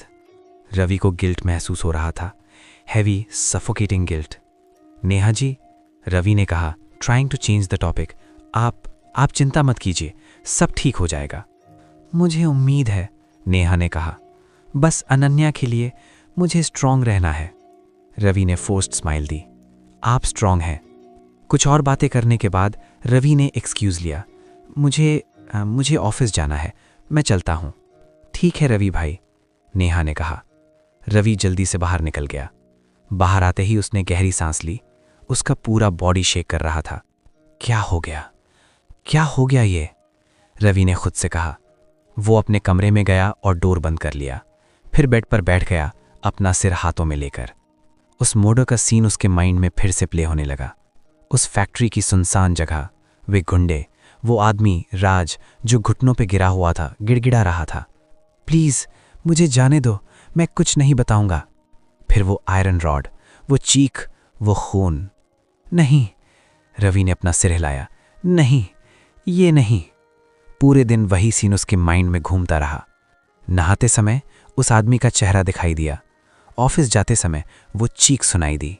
डेस्क पर बैठकर वो खून दिखाई दिया। रवि फोकस नहीं कर पा रहा था। उसने कई बार फाइल्स को गलत पढ़ा, ईमेल्स में मिस्टेक्स की। रजत ने नोटिस किया। रवित, सब ठीक है? तुम थोड़े डिस्ट्रैक्टेड लग रहे हो। जी सर, बस थोड़ा टायर्ड हूं, रवि ने एक्सक्यूज दिया। ठीक है, आराम कर लो, कोई प्रेशर मत लो। धन्यवाद सर। शाम को ऑफिस से निकलते समय रवि का माइंड अभी भी उसी सीन में फंसा हुआ था। मुझे क्या करना चाहिए? उसने खुद से पूछा। क्या मुझे नेहा जी को सच बताना चाहिए? लेकिन कैसे मैं उन्हें बताऊं कि उनके पति डेड हैं, और वो भी इतने ब्रूटल तरीके से? और अगर मैं पुलिस को बताता हूं तो? मैं विटनेस हूं, मुझे केस में फंसा देंगे। और वे गुंडे, वे मुझे ढूंढ रहे हैं ऑलरेडी। अगर वे जान गए कि मैंने पुलिस को बताया तो? रवि डिलेमा में था। एक तरफ सच बताने की मॉरल रिस्पॉन्सिबिलिटी, दूसरी तरफ अपनी सेफ्टी। मंदिर पहुंचकर रवि सीधे महाराज जी के पास गया। महाराज जी मेडिटेशन में थे, लेकिन रवि का डिस्टर्ब्ड फेस देखकर उन्होंने आंखें खोल दी। बेटा, क्या हुआ? तुम परेशान लग रहे हो। रवि ने पूरी बात बताई, मर्डर देखने के बारे में, राज के बारे में, और अब नेहा और अनन्या के बारे में। महाराज जी ने ध्यान से सुना। बेटा, ये एक बहुत मुश्किल सिचुएशन है। एक तरफ तुम्हारी सेफ्टी, दूसरी तरफ ट्रुथ। मैं नहीं जानता क्या करूं, रवि ने कहा। महाराज जी ने कहा, सच हमेशा बाहर आता है बेटा, भले ही टाइम लगे, लेकिन तुम्हें भी अपनी सेफ्टी का ध्यान रखना होगा। तो मैं क्या करूं? अभी महाराज जी ने कहा, तुम कुछ मत करो, खुद को तैयार करो, फिजिकली और मेंटली। विश्व जी से ट्रेनिंग लो, स्ट्रांग बनो, और जब टाइम आएगा, और वो टाइम ज़रूर आएगा, तब तुम सही डिसीजन ले पाओगे। रवि ने सिर हिलाया। जी महाराज जी। और हाँ, नेहा और अनन्या की देखभाल करो, उन्हें अभी सपोर्ट चाहिए, तुम वो उन्हें दे सकते हो। जी। रवि उठा और अपने कमरे की ओर चला गया। उस रात अपनी डायरी में उसने लिखा, आज मुझे पता चला वो आदमी जिसे मैंने मरते देखा था वो नेहा जी के पति थे, अनन्या के पिता। मैं झूठ बोल गया, मैंने कहा कि मैंने उन्हें नहीं देखा, लेकिन मैं क्या करता, सच कैसे बताता? ये गिल्ट मुझे खाए जा रहा है, हर समय, हर पल। मुझे नहीं पता क्या करना चाहिए, लेकिन महाराज जी सही कहते हैं, मुझे पहले स्ट्रांग बनना होगा, और फिर मैं जस्टिस दिलाऊंगा, राज के लिए, नेहा के लिए, अनन्या के लिए। ये मेरा प्रॉमिस है। रवि ने डायरी बंद की, लेकिन नींद नहीं आई उस रात। बस वही सीन, बार बार रिपीट होता रहा। रात भर रवि को नींद नहीं आई। हर बार जब वो आंखें बंद करता वही सीन दिखाई देता, राज का चेहरा, वो आयरन रॉड, वो खून। सुबह अलार्म बजी तो रवि पहले से ही जागा हुआ था। उसकी आंखों में थकान थी, चेहरे पर एग्जॉशन। उठना होगा, उसने खुद से कहा, ट्रेनिंग मिस नहीं कर सकता। वो उठा, तैयार हुआ और एकेडमी की ओर निकल पड़ा, लेकिन उसका माइंड अभी भी उसी फोटो में, उसी रियलाइजेशन में फंसा हुआ था। एकेडमी पहुंचकर रवि ने देखा कि विश्व सर पहले से ही वहां थे। आ गए बेटा, विश्व सर ने कहा। फिर रवि का चेहरा देखा। लेकिन तुम ठीक तो हो, तुम्हारा चेहरा थका हुआ लग रहा है। जी सर, बस नींद कम आई, रवि ने कहा। विश्व सर ने कंसर्न से देखा। ठीक है, लेकिन अगर तुम कंफर्टेबल नहीं फील कर रहे तो आज रेस्ट कर सकते हो। नहीं सर, रवि ने फर्मली कहा, मैं ट्रेनिंग करना चाहता हूं। विश्व सर ने सिर हिलाया। ठीक है, लेकिन अपना ख्याल रखना। आज संडे है, विश्व सर ने कहा। तुम्हारा ऑफिस नहीं है, तो आज हम कुछ अलग करेंगे। क्या सर? आज मैं खुद तुम्हारे साथ प्रैक्टिस करूंगा। रवि सरप्राइज था। आप मेरे साथ? हाँ, विश्व सर ने कहा। देखो बेटा, मार्शल आर्ट्स सीखने का सबसे अच्छा तरीका है एक्सपीरियंस। तुम पैड्स पर पंच कर सकते हो, एयर में किक कर सकते हो, लेकिन असली लर्निंग तब होती है जब तुम किसी रियल ओपोनेंट के साथ प्रैक्टिस करते हो। लेकिन सर, मैं तो बिगिनर हूं, मैं आपको हर्ट कर दूंगा तो? विश्व सर हंसे। हर्ट करोगे मुझे? बेटा, मुझे 40 साल का एक्सपीरियंस है। डोंट वरी, मैं कंट्रोल में रहूंगा और तुम भी सीखोगे कि रियल फाइट में कैसे रिएक्ट करते हैं। दोनों हॉल के बीच में आए, स्पारिंग पोजीशन में। अब विश्व सर ने कहा, तुम मुझ पर अटैक करो, जैसे मैंने तुम्हें सिखाया है। जैब, क्रॉस, कॉम्बिनेशंस। मैं डिफेंड करूंगा और धीरे धीरे मैं भी काउंटर करूंगा, ताकि तुम सीखो कि डिफेंस कैसे करना है। जी सर, शुरू करो। रवि ने हेजिटेंटली एक जैब थ्रो किया। विश्व सर ने आराम से ब्लॉक किया। फास्टर, विश्व सर ने कहा। डरो मत, मैं हैंडल कर लूंगा। रवि ने स्पीड बढ़ाई, एक और जैब, फिर एक क्रॉस। विश्व सर ने ब्लॉक किया, फिर एक लाइट काउंटर पंच थ्रो किया, बहुत स्लो, ताकि रवि रिएक्ट कर सके। रवि ने ब्लॉक करने की कोशिश की, सक्सेसफुल था। अच्छा, विश्व सर ने कहा, फिर से। अगले 30 मिनट दोनों ने स्पारिंग की। विश्व सर कंट्रोल्ड मूवमेंट्स कर रहे थे, रवि को सीखने का मौका दे रहे थे। कभी कभी वे इंटेंशनली स्लो पंच थ्रो करते ताकि रवि प्रैक्टिस कर सके। रवि का फोकस धीरे धीरे बढ़ने लगा। उस हॉन्टिंग सीन को भूलकर वो प्रेजेंट मोमेंट में आ गया। पंचेस, ब्लॉक्स, फुटवर्क, सब कुछ में डूब गया। बहुत अच्छा रवि, विश्व सर ने कहा। तुम्हारी रिएक्शंस इंप्रूव हो रही हैं, डिफेंस बेटर हो रहा है। स्पारिंग कंटिन्यू हुई। कभी कभी रवि को हिट भी लगता, लाइट टैप्स, लेकिन उसने हार नहीं मानी। हर हिट से कुछ नया सीखा। 1 घंटे बाद दोनों रुके, पसीने से भीगे हुए, सांसें तेज लेकिन सैटिस्फाइड। बहुत बढ़िया रवि, विश्व सर ने कहा। आज का सेशन बहुत प्रोडक्टिव था, तुमने अच्छा किया। धन्यवाद सर। और सच में आज पहली बार कल रात से उसे थोड़ी पीस मिली थी। अब रेस्ट करो, विश्व सर ने कहा। पानी पियो। दोनों एक साइड में बैठे पानी पी रहे थे। तभी विश्व सर ने कहा, रवि, आज तुम्हारा ऑफिस नहीं है, करेक्ट? जी सर। तो क्या तुम मेरे साथ कहीं चल सकते हो? कहाँ सर? विश्व सर ने उन सूट केसेस की ओर देखा जो कॉर्नर में रखे थे, वही सूट केसेस जो विराज छोड़ गया था, पैसों और गोल्ड से भरे। मैं इन पैसों को डोनेट करना चाहता हूँ। एक एनजीओ से बात की है, वे बच्चों के लिए काम करते हैं, ऑर्फन्स, अंडर प्रिविलेज्ड किड्स। मैंने बहुत सोचकर ये डिसीजन लिया है। विराज की कमाई भले ही गलत रास्ते से आई हो, लेकिन इसे सही काम में लगा सकते हैं। रवि इम्प्रेस था। ये बहुत अच्छा आइडिया है सर। तो क्या तुम मेरे साथ चलोगे? मुझे थोड़ी कंपनी चाहिए। बिल्कुल सर, मैं चलूंगा। दोनों ने फ्रेश हुआ और फिर उन दोनों सूट केसेस को लेकर निकल पड़े।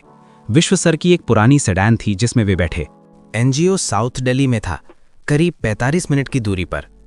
रास्ते में विश्व सर ने बताया, ये एनजीओ आशा फाउंडेशन बहुत अच्छा काम करती है। ऑर्फन बच्चों को एजुकेशन, शेल्टर, फूड सब प्रोवाइड करते हैं। मैंने रिसर्च की है, ट्रस्टवर्दी हैं। अच्छा सर, रवि ने कहा। एनजीओ के बाहर पहुंचकर दोनों ने देखा कि वहां कई लग्जरी कार्स खड़ी थीं, शायद 7-8 कार्स, ब्लैक एसयूवीज, सेडान्स, और सबसे बीच में एक वाइट टोयोटा फॉर्च्यूनर जिस पर भारत सरकार का फ्लैग लगा था। लगता है कोई वीआईपी आया हुआ है, रवि ने कहा। विश्व सर ने कहा, चलो देखते हैं। दोनों सूटकेसेस लेकर अंदर गए। एनजीओ की बिल्डिंग छोटी थी लेकिन वेल मेंटेन्ड थी। अंदर एक रिसेप्शन एरिया था जहां कुछ स्टाफ मेंबर्स थे, लेकिन आज वहां ज्यादा एक्टिविटी थी। कुछ सूटेड बूटेड लोग खड़े थे, शायद सिक्योरिटी, और आगे एक हॉल से आवाजें आ रही थीं। विश्व सर और रवि रिसेप्शन डेस्क की ओर बढ़े। नमस्ते, विश्व सर ने रिसेप्शनिस्ट से कहा। मैं विश्वनाथ हूं। मैंने आपके डायरेक्टर मिस्टर वर्मा से बात की थी डोनेशन के बारे में। रिसेप्शनिस्ट, एक यंग लेडी, ने थोड़ा डिस्ट्रैक्टेड लगते हुए कहा, जी हाँ, मिस्टर वर्मा अभी थोड़े बिजी हैं, आज एक इम्पॉर्टेंट गेस्ट आए हुए हैं। ठीक है, विश्व सर ने कहा, हम वेट कर सकते हैं। तभी हॉल से एक आदमी बाहर आया, करीब 50 साल का, फॉर्मल ड्रेस में। मिस्टर विश्वनाथ, आप आ गए। मैं वर्मा हूं। नमस्ते, विश्व सर ने कहा। Sorry for the wait, Verma ने कहा। आज थोड़ा अनएक्सपेक्टेड विजिट हो गई। एक पॉलिटिशियन यहाँ आए हुए हैं, स्वराज त्रिवेदी। वे हमारे रेगुलर डोनर्स में से एक हैं, बड़े इन्फ्लुएंशियल आदमी हैं। ओह, विश्व सर ने कहा, कोई बात नहीं, हम वेट कर सकते हैं। नहीं, वर्मा ने कहा, आइए अंदर, मैं आपको इंट्रोड्यूस करवा देता हूँ। वर्मा उन्हें हॉल में ले गया। हॉल में करीब 15-20 लोग थे। बीच में एक आदमी बैठा था, वाइट कुर्ता पजामा में, बड़ी सी बिंदी माथे पर, पॉलिटिकल लुक और चेहरे पर एक प्रैक्टिस स्माइल। ये थे स्वराज त्रिवेदी, एक वेल नोन पॉलिटिशियन, एमएलए और कई सोशल कॉजेस से जुड़े हुए। उनके आसपास कुछ असिस्टेंट्स और सिक्योरिटी पर्सनल थे। वर्मा ने विश्व सर और रवि को अंदर ले जाकर इंट्रोड्यूस किया। सर, ये है mister Vishwanath, martial arts trainer, और ये इनके स्टूडेंट हैं। स्वराज ने कैजुअल लुक दिया, एक पॉलिटिशियन की टिपिकल नज़र। नमस्ते, अच्छा है, आप भी डोनेशन करने आए हैं? जी, विश्व सर ने कहा। बहुत अच्छा, स्वराज ने जेनरिक टोन में कहा और फिर वापस वर्मा से बात करने लगे। विश्व सर ने सूटकेसेस टेबल पर रखे। मिस्टर वर्मा, ये रहा डोनेशन। वर्मा ने कैजुअली सूटकेसेस की ओर देखा। धन्यवाद मिस्टर विश्वनाथ, हम बहुत ग्रेटफुल हैं, हम इसे अच्छे काम में। लेकिन तभी उन्होंने सूटकेसेस को ध्यान से देखा, हैवी लग रहे थे। ये क्या है? वर्मा ने क्यूरियस होते हुए पूछा। खोलकर देख लीजिए, विश्व सर ने शांति से कहा। वर्मा ने पहला सूटकेस खोला और उनकी आंखें फैल गईं। बंडल्स और बंडल्स ऑफ कैश, लाखों रुपए। फिर दूसरा सूटकेस, गोल्ड ब्रिक्स। हॉल में सडनली सन्नाटा छा गया। वर्मा शॉक्ड रह गए। ये कितना है? करीब 2 करोड़ कैश, और गोल्ड की वैल्यू भी करीब उतनी ही होगी।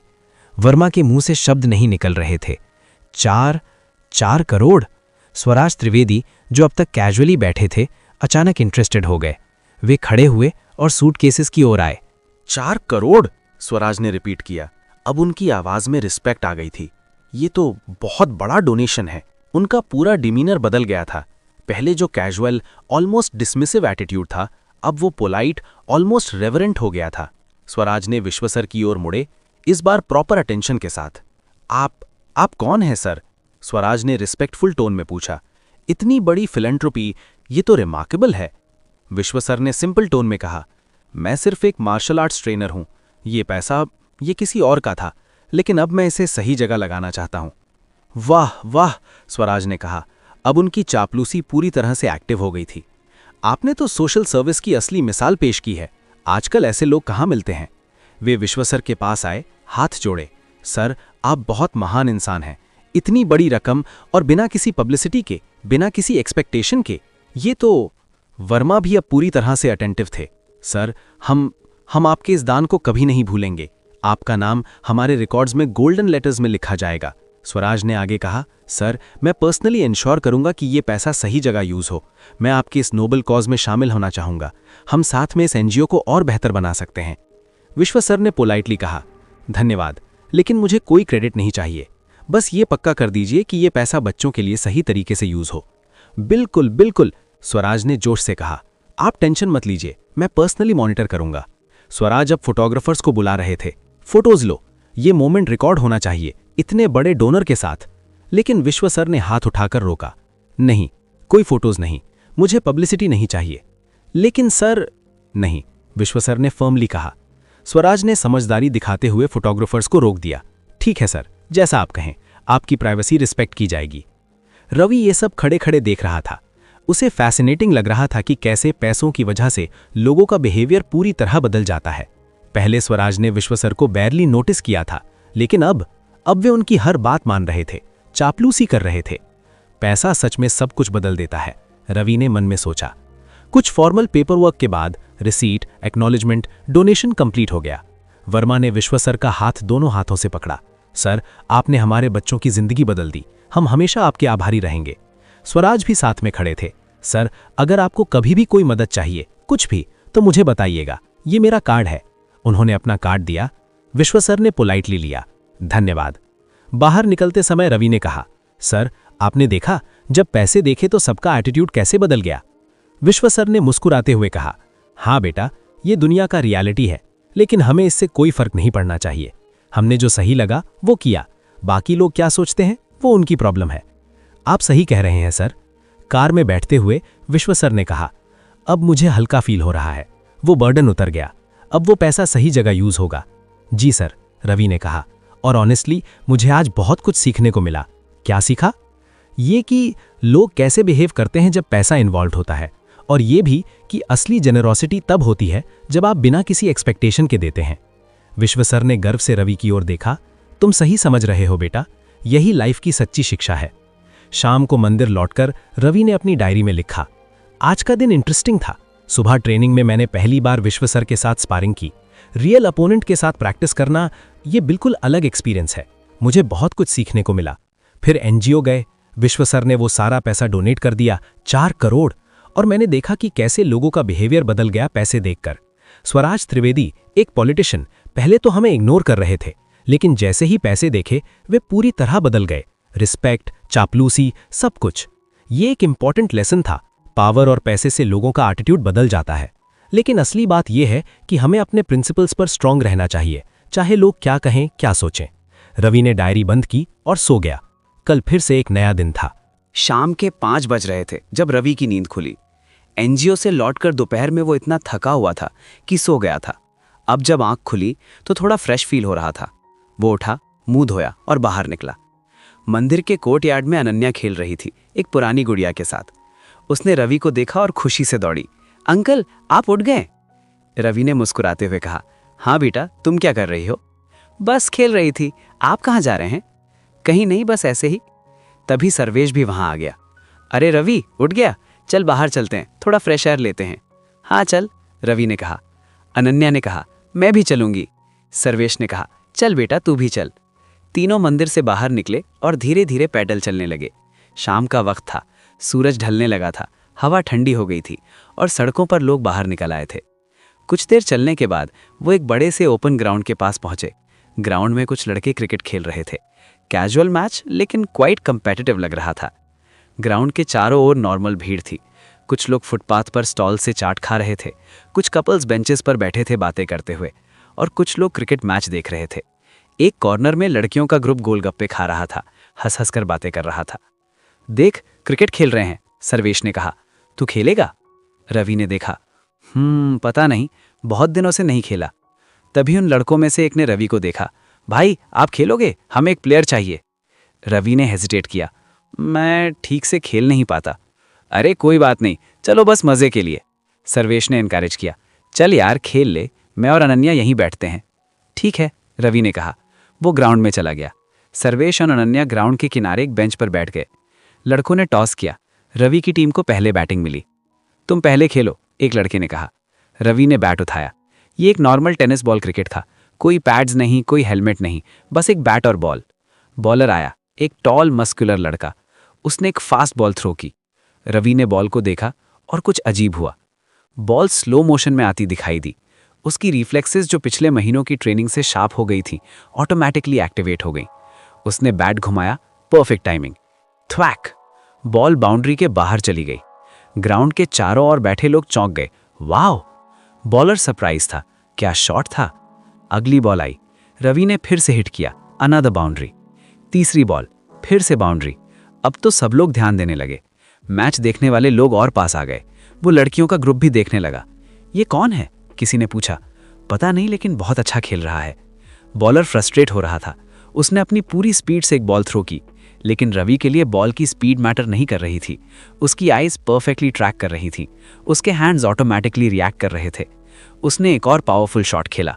बॉल सीधे ओवर में चली गई। 6! सब चिल्लाए। ग्राउंड के बाहर से लोग क्लैप करने लगे। वो लड़कियां भी चीयर कर रही थीं।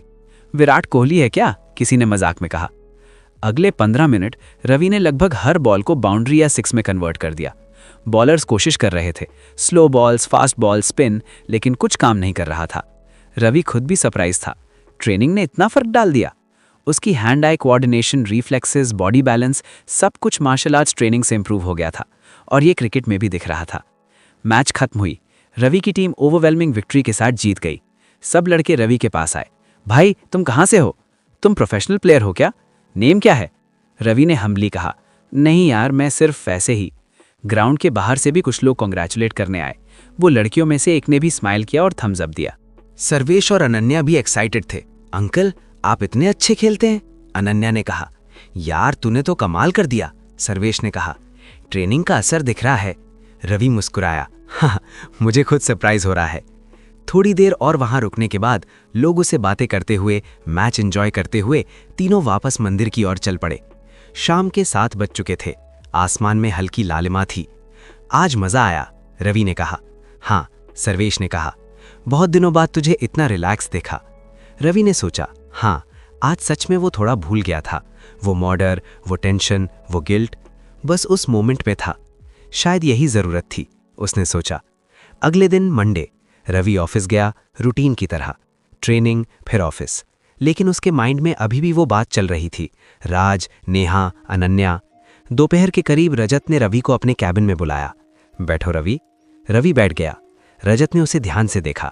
रवि, मैं नोटिस कर रहा हूं, पिछले कुछ दिनों से तुम थोड़े डिस्टर्ब्ड लग रहे हो। कुछ बात है? रवि ने हेजिटेट किया। नहीं सर, बस। रवि, रजत ने गंभीर होते हुए कहा, देखो, मैं सिर्फ तुम्हारा बॉस नहीं हूं, मैं तुम्हारा मेंटर भी हूं। अगर तुम्हें कोई परेशानी है, कोई भी, तो तुम मुझसे बात कर सकते हो। शायद मैं कुछ मदद कर सकूं। रवि ने रजत की आंखों में देखा। वहां जेन्युइन कंसर्न था। सर, रवि ने शुरू किया, फिर रुक गया। बोलो रवि, घबराओ मत। रवि ने एक गहरी सांस ली, फिर धीरे धीरे उसने सब कुछ बताया।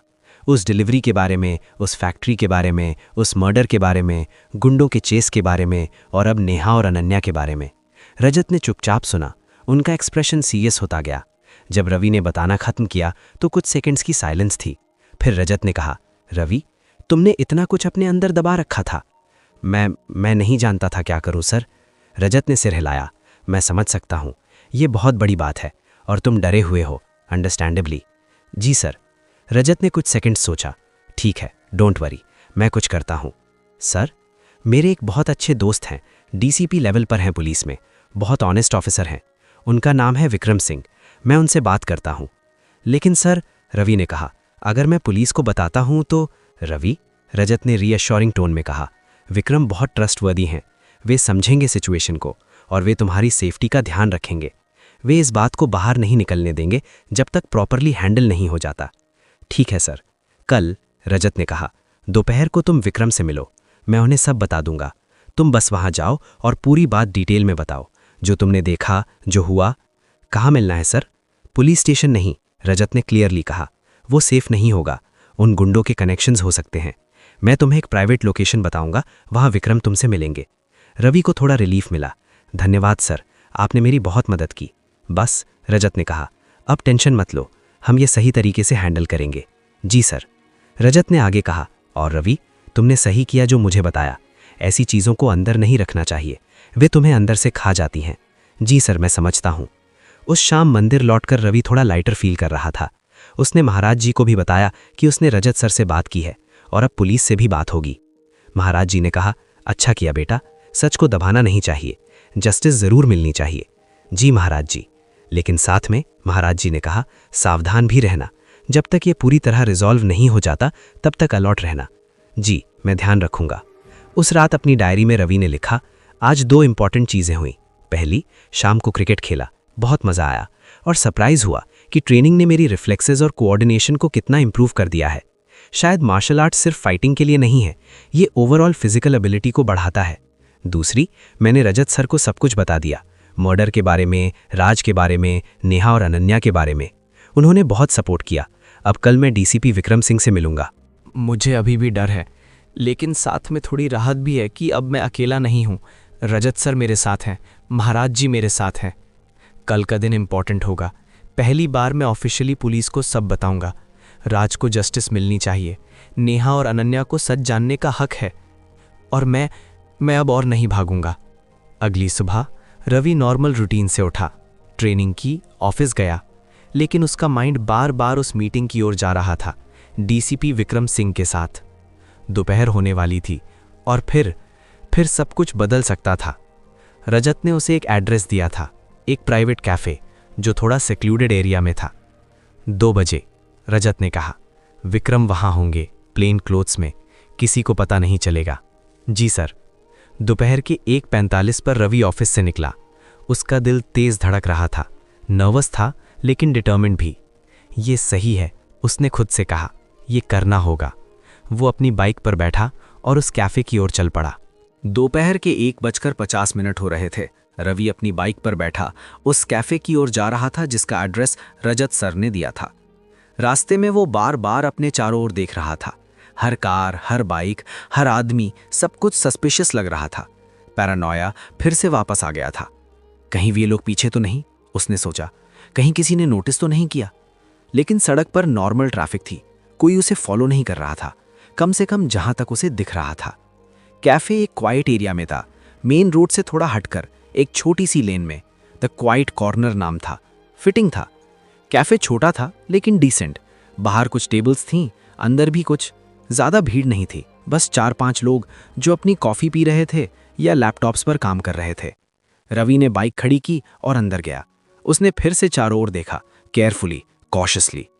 अंदर एक कॉर्नर टेबल पर एक आदमी बैठा था, करीब 45 साल का, fit body, clearly disciplined, salt and pepper hair, clean shaven, plain clothes, एक सिंपल शर्ट और जीन्स। लेकिन उसका पॉस्चर, उसका डिमीनर क्लियरली कोई ऑफिसर था। सीरियस फेस, शार्प आईज जो हर चीज को स्कैन कर रही थीं। ये थे डीसीपी विक्रम सिंह। रवि ने पहचान लिया और धीरे धीरे उनकी टेबल की ओर बढ़ा। एक्सक्यूज मी, आप डीसीपी हैं? रवि ने क्वाइटली पूछा। विक्रम ने उसकी ओर देखा, एक असेसिंग नज़र, फिर थोड़ा सिर हिलाया, लेकिन कुछ बोले नहीं।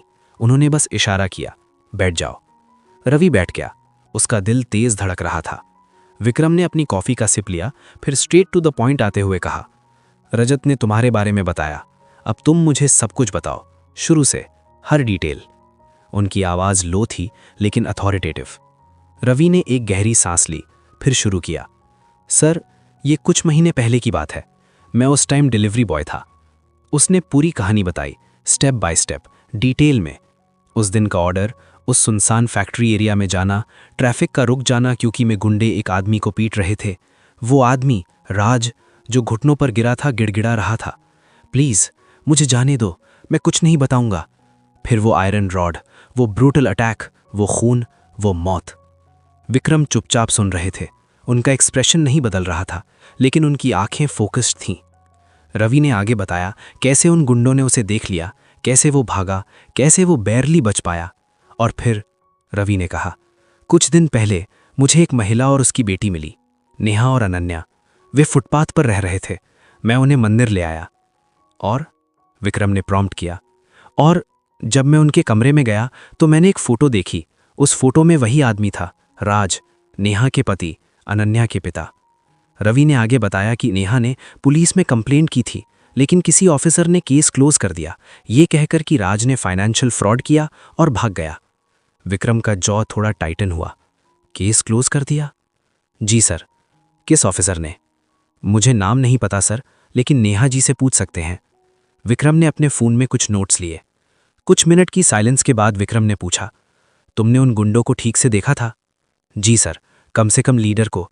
बाकी थोड़े ब्लर थे, लेकिन लीडर, उसका चेहरा मैं कभी नहीं भूल सकता। डिस्क्राइब करो।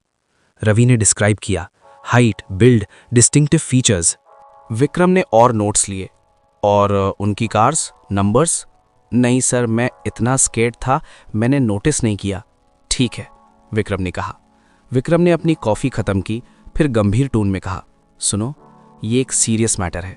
मर्डर, ऑर्गेनाइज्ड क्राइम और शायद पुलिस में करप्शन भी। रवि ने क्वाइटली सुना। मुझे पहले सारी इन्फॉर्मेशन कलेक्ट करनी होगी, विक्रम ने कहा। उस फैक्ट्री की लोकेशन, उस एरिया की सीसीटीवी फुटेज अगर अवेलेबल हैं, राज का केस फाइल और वो ऑफिसर जिसने केस क्लोज की। जी सर। ये टाइम लगेगा, विक्रम ने क्लियर किया, और इसमें रिस्क है।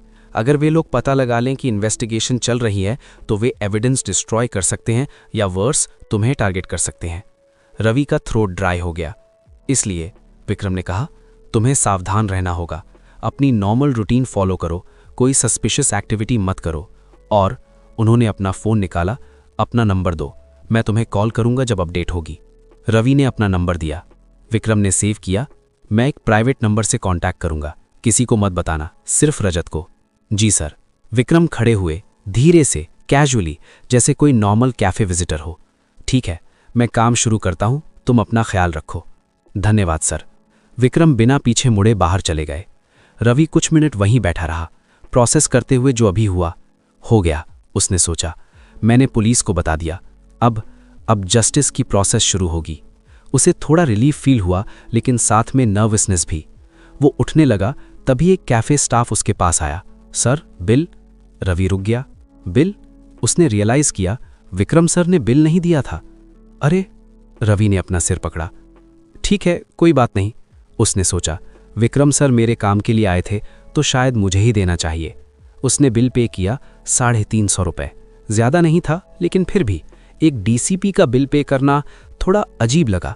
चलो छोड़ो, इंपॉर्टेंट यह है कि काम हो गया। वो बाहर निकला, अपनी बाइक पर बैठा और ऑफिस की ओर चल पड़ा।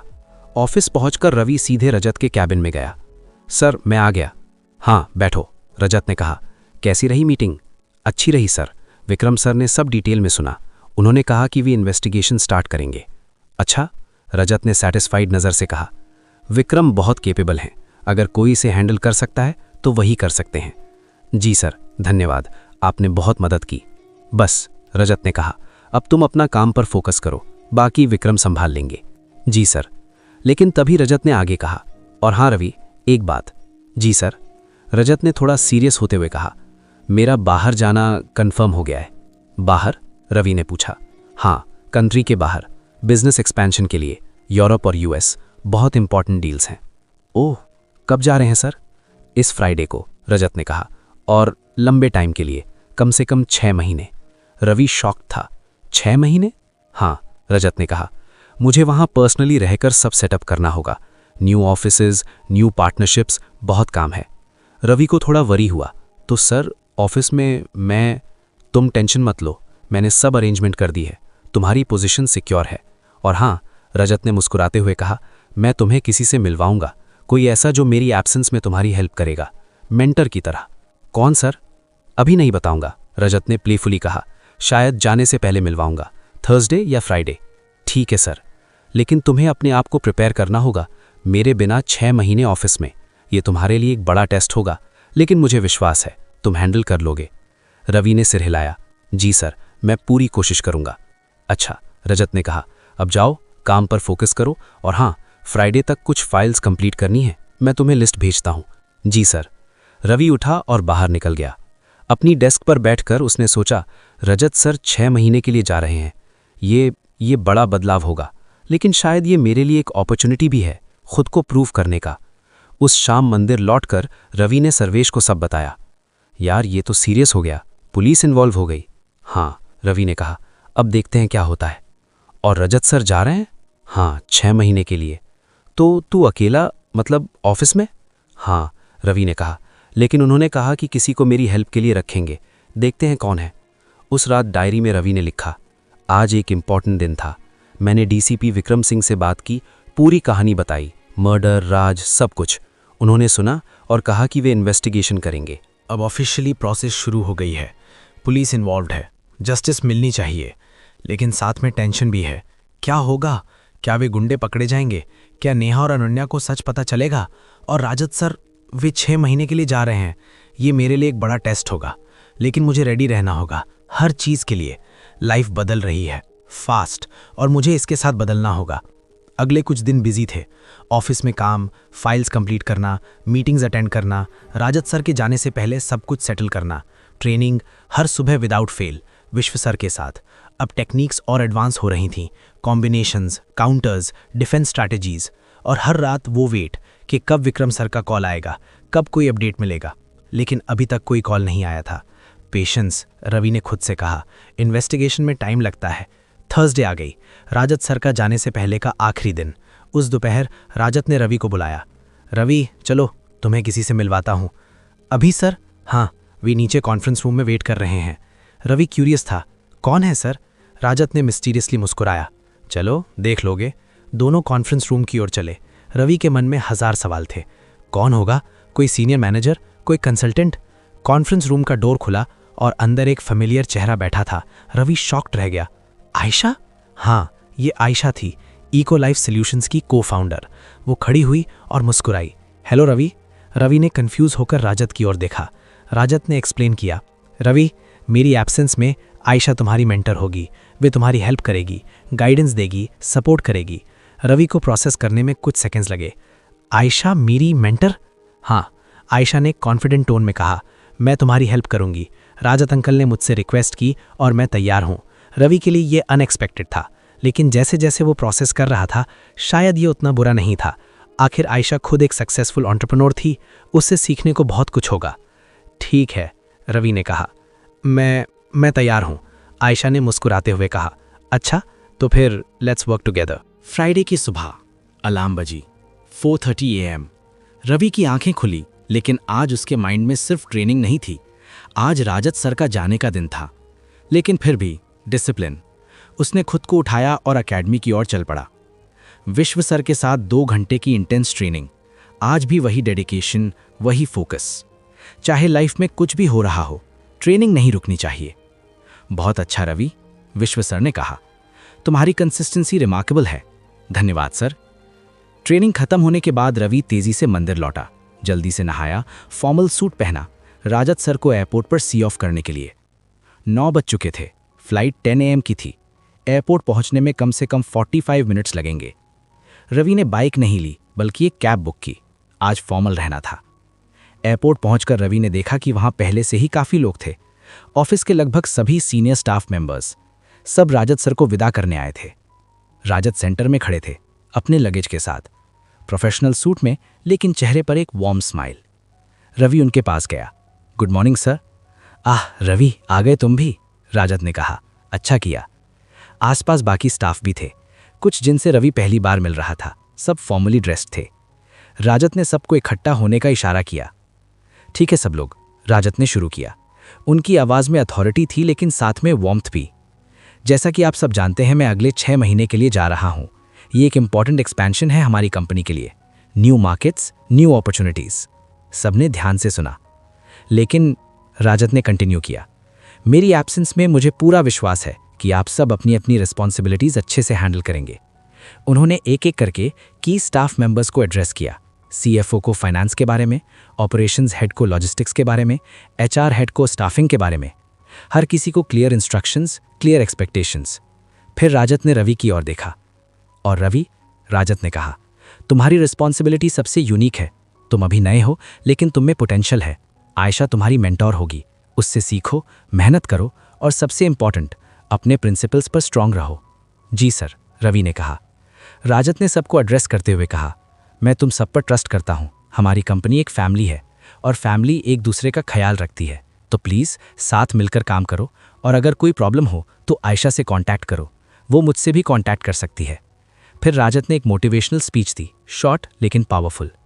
लाइफ में अपॉर्चुनिटीज़ आती हैं, कभी कभी अनएक्सपेक्टेड, लेकिन जो लोग उन अपॉर्चुनिटीज़ को ग्रैब करते हैं वही आगे बढ़ते हैं। तुम सब यहाँ इसलिए हो क्योंकि तुम केपेबल हो। अब प्रूव करो। सबने क्लैप किया। कुछ लोगों की आंखों में टीयर्स भी थे। राजत सिर्फ एक बॉस नहीं, एक मेंटोर थे। बोर्डिंग अनाउंसमेंट हुई। राजत को जाना था। एक एक करके सबने उनसे हाथ मिलाया, हग किया। रवि की बारी आई। सर, आपका बहुत बहुत धन्यवाद। राजत ने उसके कंधे पर हाथ रखा। बस मेहनत करो और याद रखो, तुम अकेले नहीं हो। जी सर। राजत सिक्योरिटी चेक की ओर चले गए। सबने उन्हें जाते हुए देखा। एक एरा खत्म हो रहा था और एक नया शुरू हो रहा था। सब लोग ऑफिस की ओर लौट रहे थे। रवि भी उनके साथ था। ऑफिस पहुंचकर सबने अपने अपने काम में लग गए, लेकिन थोड़ा एडजस्टमेंट पीरियड था। राजत सर की एब्सेंस फील हो रही थी। दोपहर के करीब रवि को एक मैसेज आया, आयशा का, कॉन्फ्रेंस रूम में आओ, 2 बजे बोर्ड मीटिंग है। रवि नर्वस हो गया। Board meeting? पहली बार। 2 बजे कॉन्फ्रेंस रूम में। टेबल के चारों ओर सीनियर एग्जीक्यूटिव्स बैठे थे। 8-9 लोग, सब एक्सपीरियंस्ड, सब powerful. Ayesha head of the table पर बैठी थी, कॉन्फिडेंट, कंपोज्ड। रवि ने एक एम्प्टी चेयर पर बैठा। ठीक है सब लोग, आयशा ने मीटिंग शुरू की। जैसा कि आप सब जानते हैं कि राजत अंकल नेक्स्ट 6 मंथ्स के लिए गॉन है। इस ड्यूरेशन में हमें कंपनी को स्मूथली रन करना है। सबने सिर हिलाया और आयशा ने कंटिन्यू किया, और हमें एक एक्टिंग CEO अपॉइंट करना है जो day to day operations handle करेगा। साइलेंस। मेरा प्रपोजल है, आयशा ने क्लियरली कहा कि रवि इस रोल को हैंडल करे। रूम में शॉक्ड साइलेंस थी। कुछ लोगों ने सरप्राइज लुक एक्सचेंज किए। फिर एक सीनियर एग्जीक्यूटिव उमेश शर्मा, करीब 50 साल के, ग्रे हेयर, स्टर्न फेस, ने आवाज उठाई। ये क्या मजाक है, उमेश ने कहा। Ravi acting CEO? वो तो अभी कुछ महीने पहले ही ज्वाइन किया है। मैं समझता हूं आपकी कंसर्न, आयशा ने कामली कहा, लेकिन राजत अंकल ने खुद रवि को रेकमेंड किया था। लेकिन इतने सारे सीनियर एग्जीक्यूटिव्स होते हुए एक जूनियर को ये पोजीशन देना, ये गलत है। मैं खुद 25 साल से इस कंपनी में हूं। कुछ और एग्जीक्यूटिव्स भी हामी भरने लगे। आयशा ने फर्मली कहा, ठीक है, अगर आपको ऑब्जेक्शन है तो हम वोट कर सकते हैं। Democratic process. ठीक है, उमेश ने कहा, वोट करते हैं। आयशा ने कहा, जो लोग रवि को एक्टिंग CEO बनाने के फेवर में हैं, हाथ उठाएं। 5 हाथ उठे, इंक्लूडिंग आयशा का। और जो अगेंस्ट हैं, 4 हाथ उठे, इंक्लूडिंग उमेश का। मोशन पास्ड, आयशा ने अनाउंस किया। रवि हमारे एक्टिंग CEO हैं। उमेश का चेहरा लाल हो गया। ये गलत है, ये पूरी तरह से। उमेश जी, आयशा ने इंटरप्ट किया, प्रोफेशनल लेकिन फर्म। डिसीजन हो चुका है। अगर आपको कोई और इशू है तो आप राजत अंकल से डायरेक्टली बात कर सकते हैं। उमेश ने गुस्से से अपनी फाइल्स उठाई और रूम से बाहर चले गए। ऑकवर्ड साइलेंस थी। आयशा ने बाकी लोगों को देखा। कोई और कंसर्न? किसी ने कुछ नहीं कहा। ठीक है, मीटिंग डिसमिस्ड। सब लोग बाहर निकलने लगे। रवि अभी भी शॉक था। मैं CEO? आयशा उसके पास आई। कंग्रेचुलेशंस, अब तुम्हारी असली टेस्ट शुरू होगी। लेकिन मैं तो। तुम कर सकते हो, आयशा ने कॉन्फिडेंटली कहा। राजत अंकल को ट्रस्ट था तुम पर, और मुझे भी है। बस अपने आप पर बिलीव करो। रवि ने सिर हिलाया। धन्यवाद। अब जाओ, आयशा ने कहा। अपनी नई ऑफिस चेक करो। CEO कैबिन तुम्हारा है अब। दोपहर के 3 बज रहे थे। रवि अपनी अब CEO की कैबिन में बैठा था, ट्राइंग टू प्रोसेस एवरीथिंग। तभी उसका फोन बजा। Unknown number. उसने उठाया। हेलो रवि, एक फेमिलियर आवाज थी। विक्रम यहां। रवि का दिल तेज धड़कने लगा। जी सर, मुझे कुछ प्रूफ्स मिले हैं, हमें मिलकर बात करनी होगी, इंपॉर्टेंट है। कब सर? अभी। मैं तुम्हें एक एड्रेस भेज रहा हूं, वहां पहुंचो 4 बजे। जी सर। कॉल कट हो गई। रवि ने फोन रखा। फिर रियलाइज हुआ, अरे मैं तो अब CEO हूं, मैं इसे बिना बताए नहीं जा सकता। वो तुरंत उठा और आयशा के कैबिन की ओर गया। डोर नॉक किया। आयशा? हाँ आओ। रवि अंदर गया। सुनो, मुझे एक बहुत जरूरी काम है, अभी तुरंत। क्या तुम ऑफिस संभाल सकती हो? आयशा ने सरप्राइज्ड होकर पूछा। अभी? लेकिन तुम अभी अभी CEO बने हो, पहले दिन ही। मैं जानता हूं, लेकिन ये बहुत जरूरी है, प्लीज। आयशा का चेहरा थोड़ा नाराज हो गया। रवि, तुम्हें समझना होगा, तुम अब CEO हो, रिस्पॉन्सिबिलिटीज हैं, तुम ऐसे बिना बताए नहीं जा सकते। मैं समझता हूं, लेकिन ये पर्सनल नहीं है, ये कुछ ऐसा है जो बहुत इंपॉर्टेंट है, लाइफ और डेथ का मैटर है। आयशा ने उसकी आंखों में देखा। वहां डेस्पिरेशन थी, अर्जेंसी थी। वो थोड़ा सॉफ्टन हुई। ठीक है, लेकिन रवि, अगली बार पहले बताना, प्रॉमिस। धन्यवाद। वो तुरंत बाहर निकल गया। एड्रेस चेक किया। एक कैफे, लेकिन पिछली बार से अलग, इस बार साउथ दिल्ली में। रवि ने कैब बुक की और निकल पड़ा। रास्ते में उसका माइंड रेस कर रहा था। विक्रम सर ने कहा कि प्रूफ्स मिले हैं, मतलब इन्वेस्टिगेशन आगे बढ़ी है। शायद वे गुंडे पकड़े जाएंगे, शायद राज को जस्टिस मिलेगी। 30 मिनट बाद वो उस कैफे के बाहर पहुंच गया। ये कैफे पहले वाले से थोड़ा बिगड़ था, लेकिन इक्वली क्वाइट। रवि अंदर गया, चारों ओर देखा। कॉर्नर में एक टेबल पर विक्रम बैठे थे, प्लेन क्लोथ्स में, जैसे पहली बार। रवि उनके पास गया। बैठो, विक्रम ने क्वाइटली कहा। रवि बैठ गया। आपने कहा कि प्रूफ्स मिले हैं? हाँ। विक्रम ने अपना बैग से एक फोल्डर निकाला। मैंने इन्वेस्टिगेशन की, उस फैक्ट्री एरिया के CCTV फुटेज चेक किए। कुछ मिले, कुछ नहीं, लेकिन जो मिले उनसे कुछ लीड्स मिली। उन्होंने फोल्डर खोला। अंदर कुछ फोटोज थीं, ग्रेनी लेकिन क्लियर इनफ। ये देखो, विक्रम ने एक फोटो दिखाई। ये वही एरिया है जहां इंसिडेंट हुआ था। रवि ने देखा, वही फैक्ट्री, वही सुनसान जगह। और ये, विक्रम ने दूसरी फोटो दिखाई। ये उन गुंडों में से एक की कार है, पार्शियल नंबर प्लेट विजिबल है। रवि ने ध्यान से देखा। तो आप उन्हें ट्रेस कर सकते हैं? कर रहा हूं, विक्रम ने कहा, लेकिन ये टाइम लेगा। ये लोग स्मार्ट हैं, कनेक्शंस हैं। और राज का केस? रवि ने पूछा। वो भी इंटरेस्टिंग है, विक्रम ने कहा। मैंने वो ऑफिसर ढूंढ लिया जिसने केस क्लोज की थी, इंस्पेक्टर राजेश त्यागी। और गेस व्हाट, उसके बैंक अकाउंट्स में कुछ सस्पिशियस ट्रांजैक्शंस हैं जस्ट आफ्टर राज के डिसअपीयरेंस। रवि का दिल तेज धड़कने लगा। मतलब वो इन्वॉल्व्ड है? शायद, विक्रम ने कॉशियसली कहा, लेकिन प्रूव करना होगा। अभी ये सिर्फ सस्पिशन है। तो अब क्या होगा? अब, विक्रम ने कहा, मैं और गहराई से इन्वेस्टिगेट करूंगा, उस ऑफिसर को क्वाइटली मॉनिटर करूंगा, उन गुंडों को ट्रेस करूंगा, और जब मेरे पास सॉलिड एविडेंस होगा तब एक्शन लूंगा। कितना टाइम लगेगा? रवि ने पूछा। पता नहीं, विक्रम ने ऑनेस्टली कहा। हो सकता है 1 महीना, हो सकता है 3, लेकिन मैं छोड़ूंगा नहीं। धन्यवाद सर। लेकिन तुम्हें, विक्रम ने सीरियसली कहा, सावधान रहना होगा। अगर वे लोग शक करें कि इन्वेस्टिगेशन चल रही है तो वे डेंजरस हो सकते हैं। जी सर, मैं ध्यान रखूंगा। विक्रम खड़े हुए। ठीक है, मैं तुम्हें अपडेट करता रहूंगा। वे चले गए। रवि कुछ देर वहीं बैठा रहा। प्रूव्स मिल रहे हैं, उसने सोचा।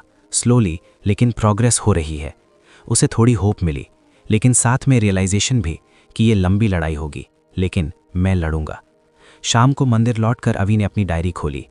आज एक अजीब दिन था। सुबह रजत सर को विदा किया, उन्होंने एक इंस्पायरिंग स्पीच दी।